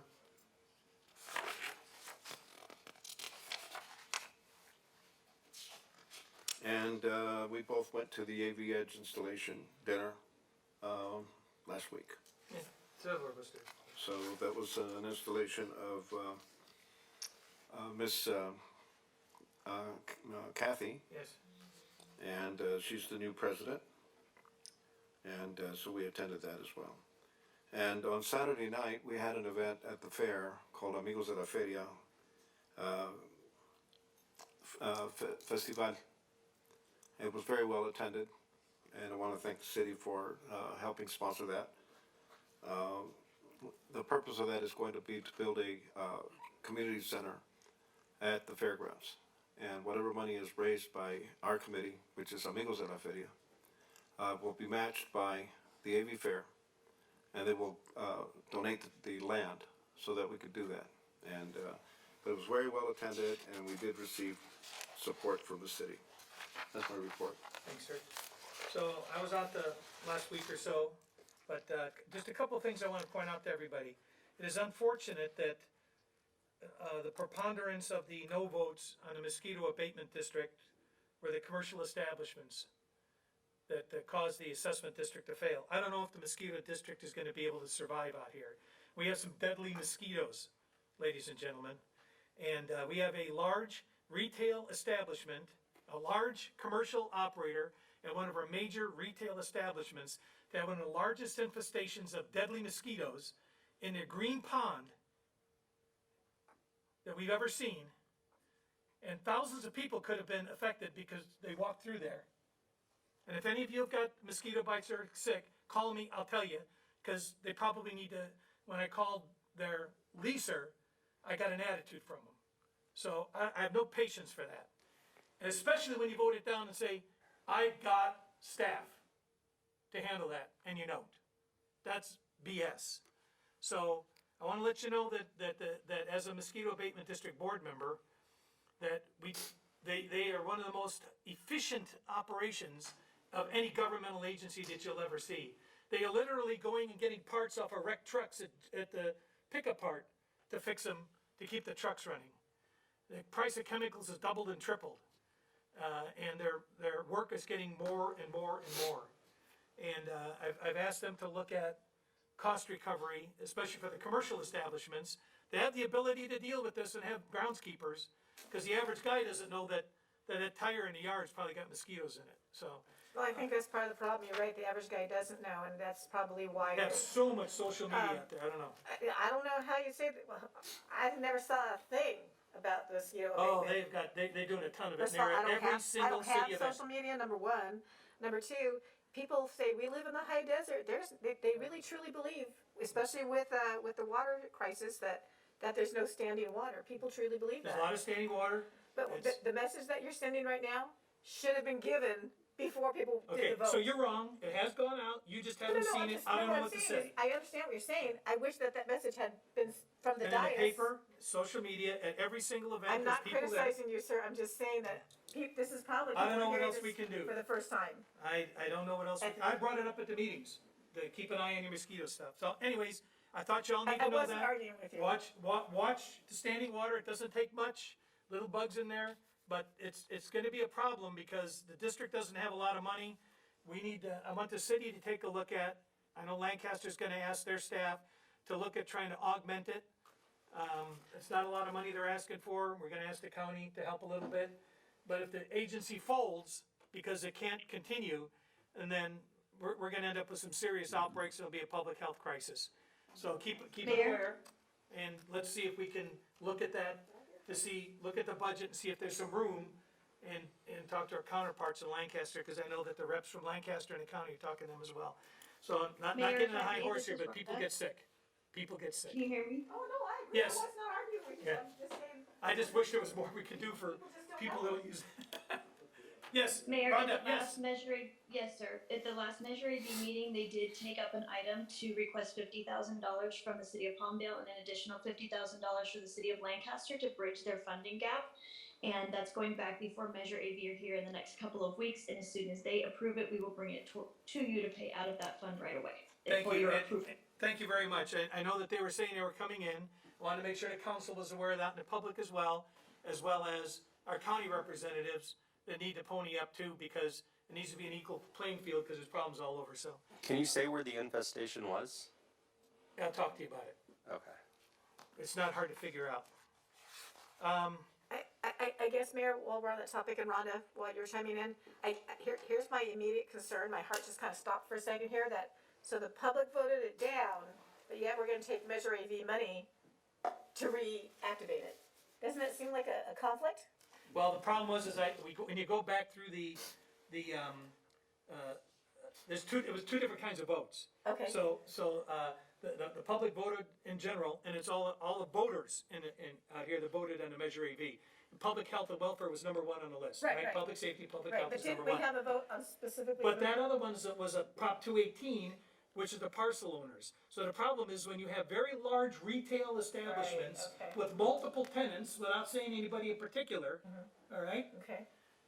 That all get a vote for each little piece of dirt they have there. You can have a parcel this big and have 8 votes on it, and that's the problem. Okay. I'll be happy to share the stats with you. They're public record.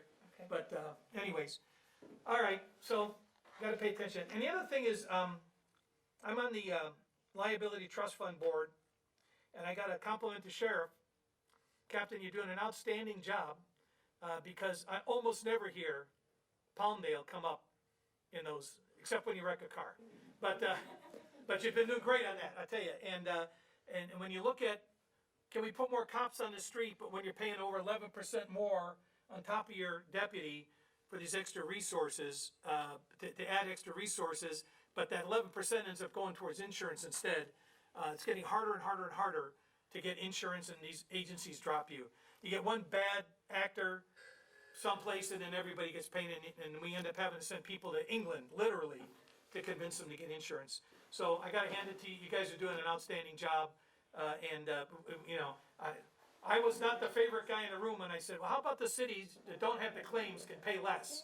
So, but, cause that meant the other guys had to pay more.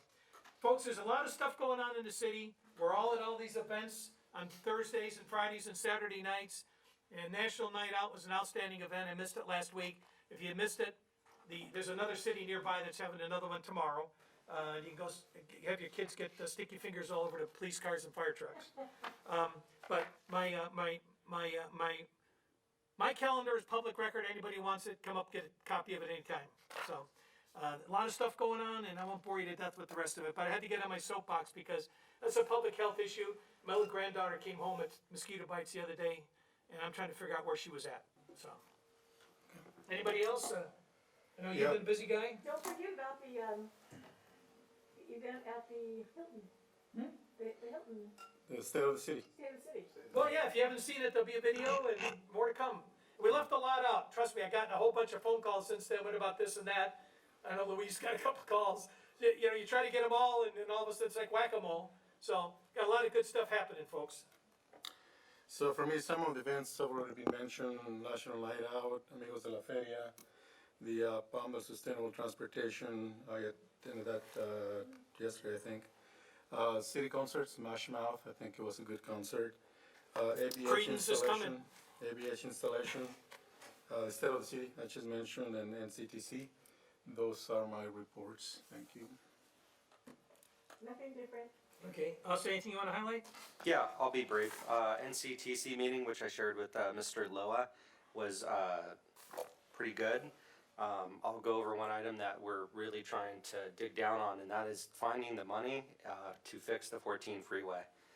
Long story, I'll make it brief on this. We basically need 20 million, give or take, to get the project shovel ready. And then another. Where are they at with the scoping? Cause they agreed to do that back when I was on there, to bring the scoping forward. And have they completed that yet, or are they still digging in their heels? Digging in the heels, we have half the money, I believe, or maybe 3/4 of the money to get the project And we shovel should not be ready. letting the state off the hook on this. No, and we're sending letters, and we're really trying to hold Caltrans' feet to the fire. They're coming up with solutions like crosswalks that aren't exactly what we're asking for. We need the freeway fixed, specifically where there's choke points, and it goes from 4 lanes saw down we to could two, do. 2 lanes and a carpool.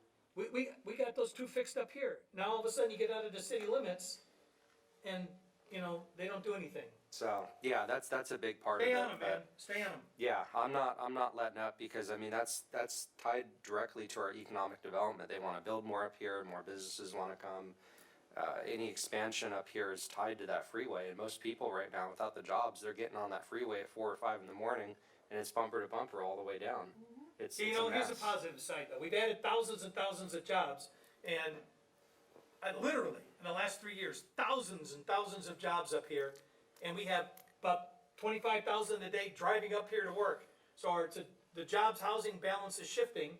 We're starting to get the jobs. Hopefully we start getting some of those 70,000 a day staying up here, driving down the street instead of driving down the freeway. So keep on them though. Don't let I those will. guys up. No, we want to get the lanes fixed. We want to get that money. We're getting close on getting a shovel ready. Once it's shovel ready, we'll qualify for more of those They state were just federal gonna restripe projects. it. They got plenty of room.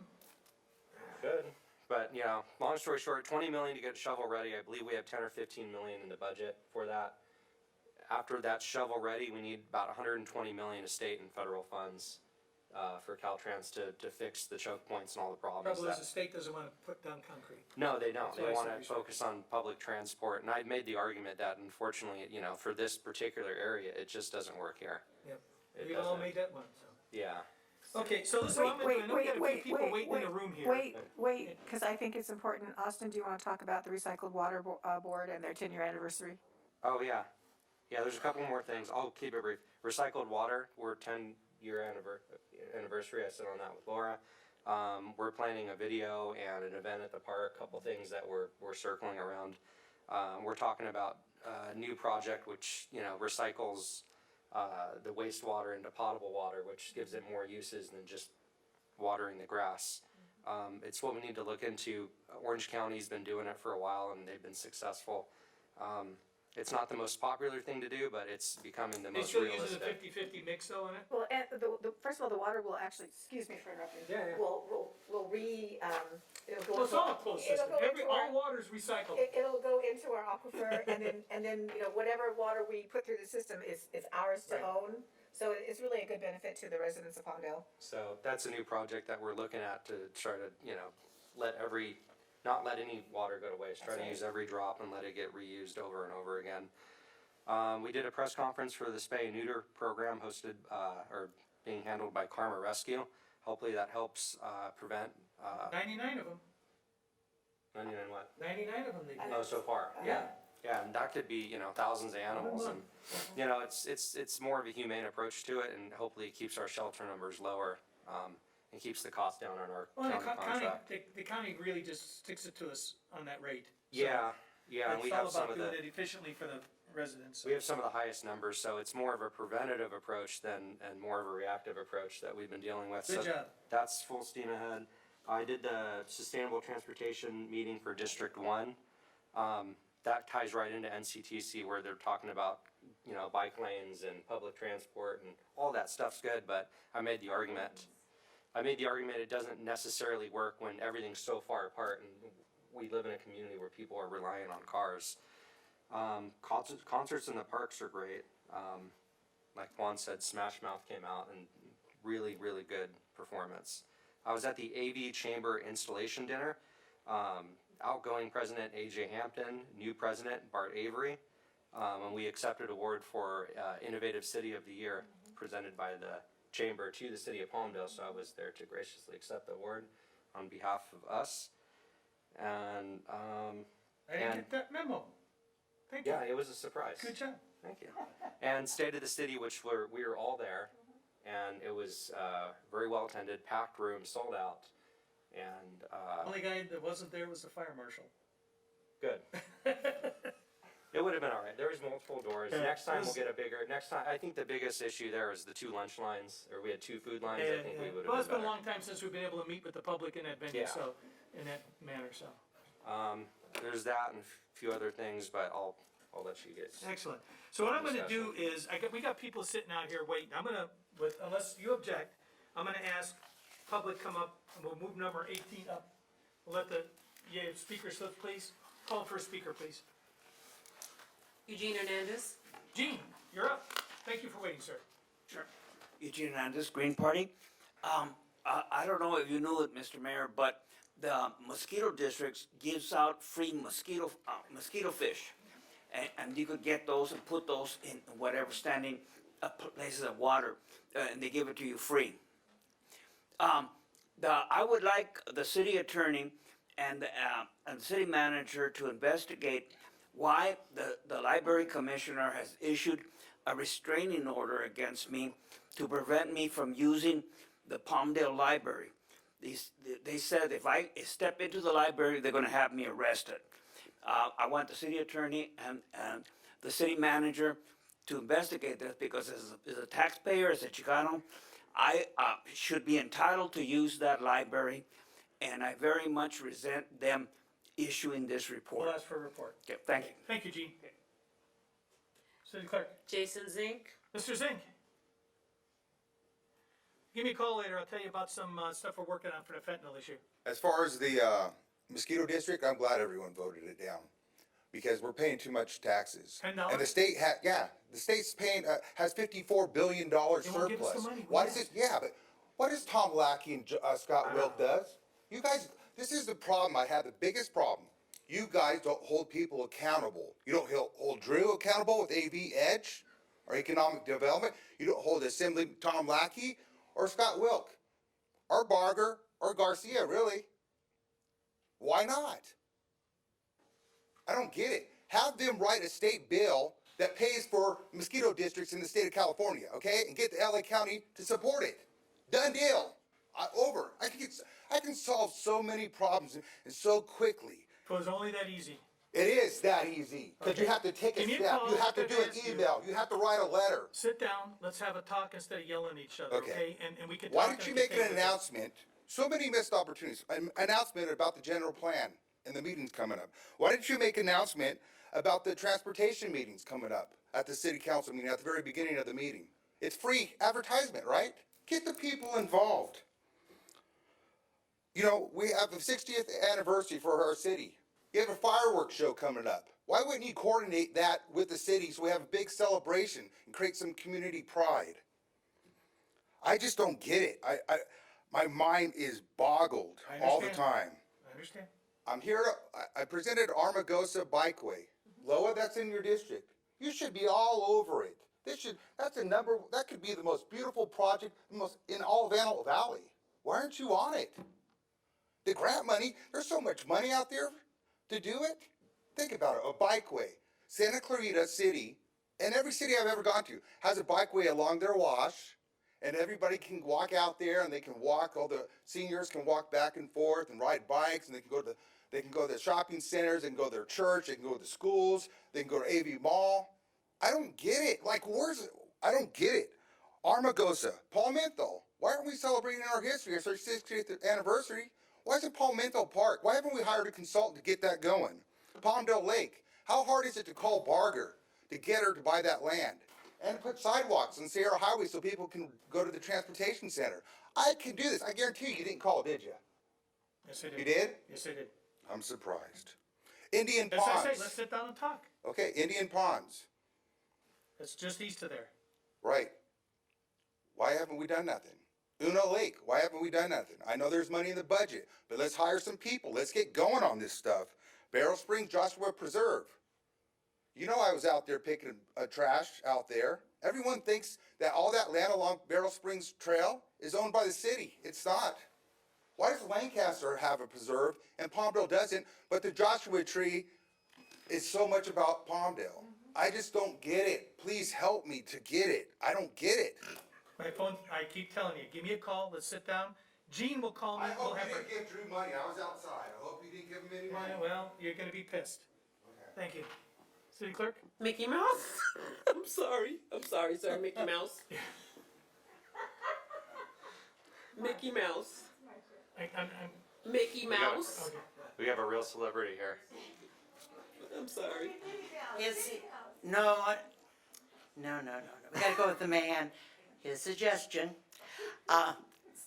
We Sorry. can't make you state your name. I don't have We to can just state get a my slip. name. We just Sorry. We can get a slip. It does. You do Thank have you, a ma'am. slip. You do. I turned in a slip. Thank you. Okay. I know. You did good. I did it for you. You know what? And I appreciate I hope it. that clock's not running because we're just jabbing and Go in the ahead. non-agenda time, you're not supposed to speak. It's on yours. No council member is supposed to speak. You can. Okay, here we go. Once again, I am back in front of you concerning the agenda posted outside for the public to view. If you will go outside, you will see that the agenda is posted once again up on the wall in that viewing container that is so high up that if you're disabled, you have no access to the agenda. And there was another member of the public coming into this meeting, and I asked them, can you read what that says? They went right up to it and pushed the plastic, which is all yellow, and could not read it. And that is how you post the agenda for your public to read. I have gone over this before. I guess somebody didn't get the memo from a couple of years ago, but it is, the purpose of it being out there is for the public to be able to read it. If you don't have a computer. I got somebody writing it down right now. You're not supposed to be talking when I'm talking.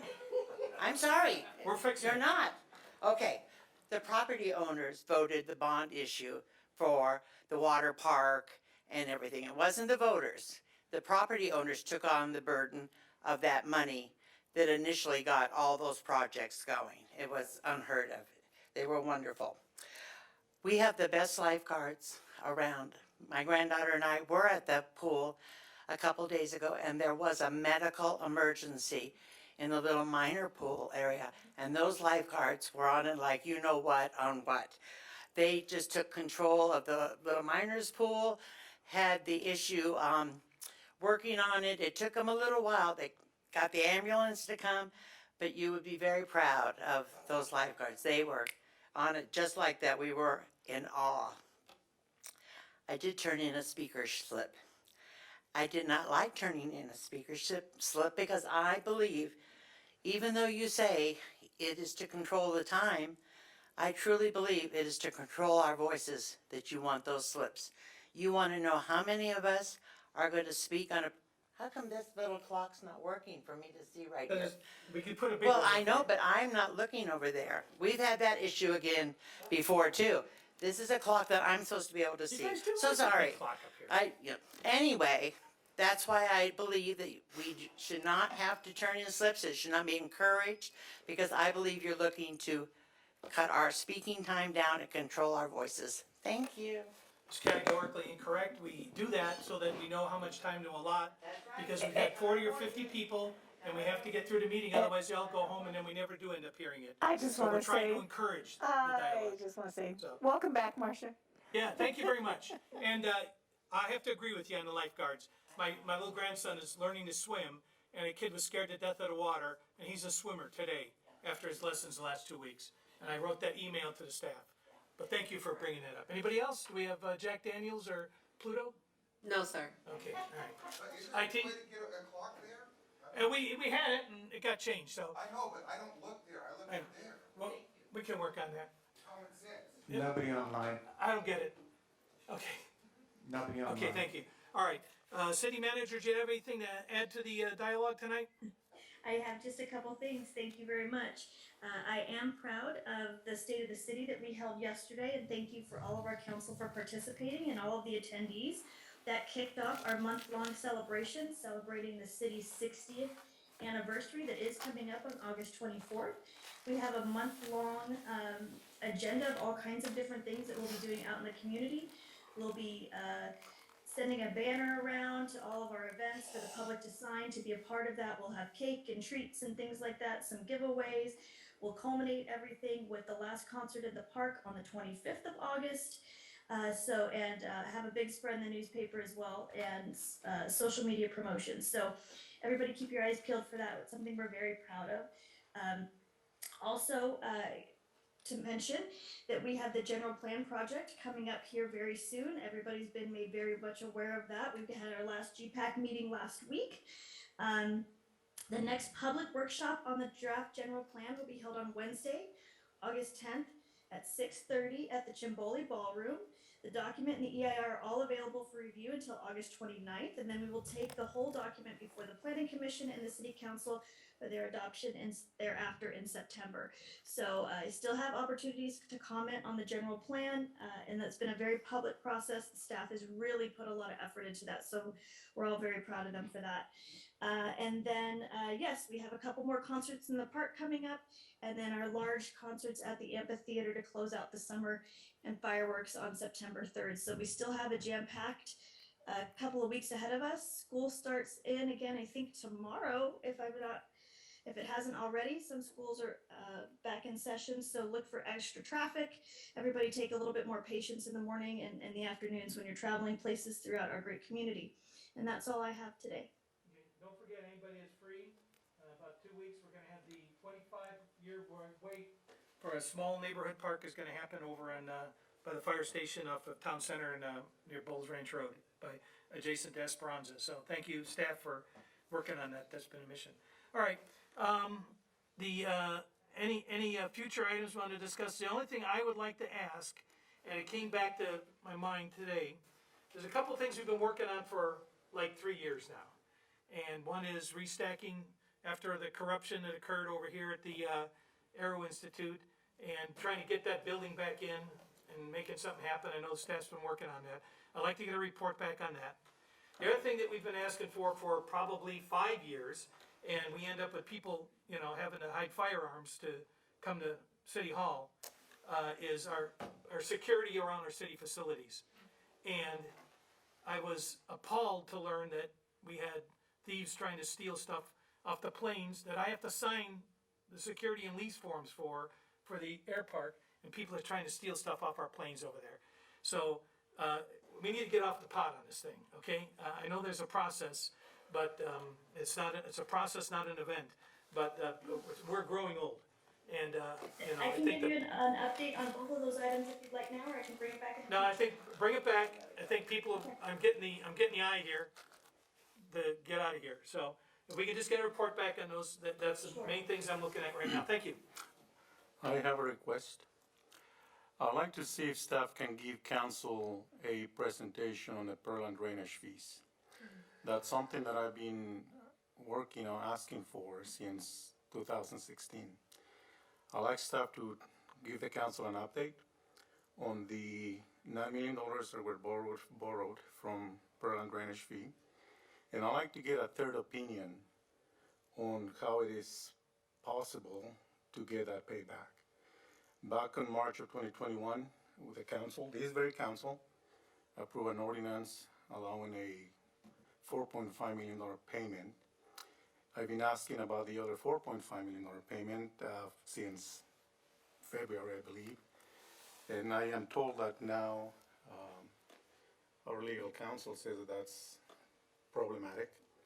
So if we can get staff, tell the council what the process is and how that happened, and if we can have recommendation as to how get that money back, because that affects your district, and my district. I'd like to know if that is possible, because what was done illegal, it was paid back illegal, and now it's I just Yeah, like let's a figure it clarification. out. Yeah, okay, Yeah, good point. Anything? We good? I'm good. Okay, with that, thank you, everybody. I was shooting for 9:30. Thank you very much. We'll adjourn and we'll be back at another date, next date. Thank you.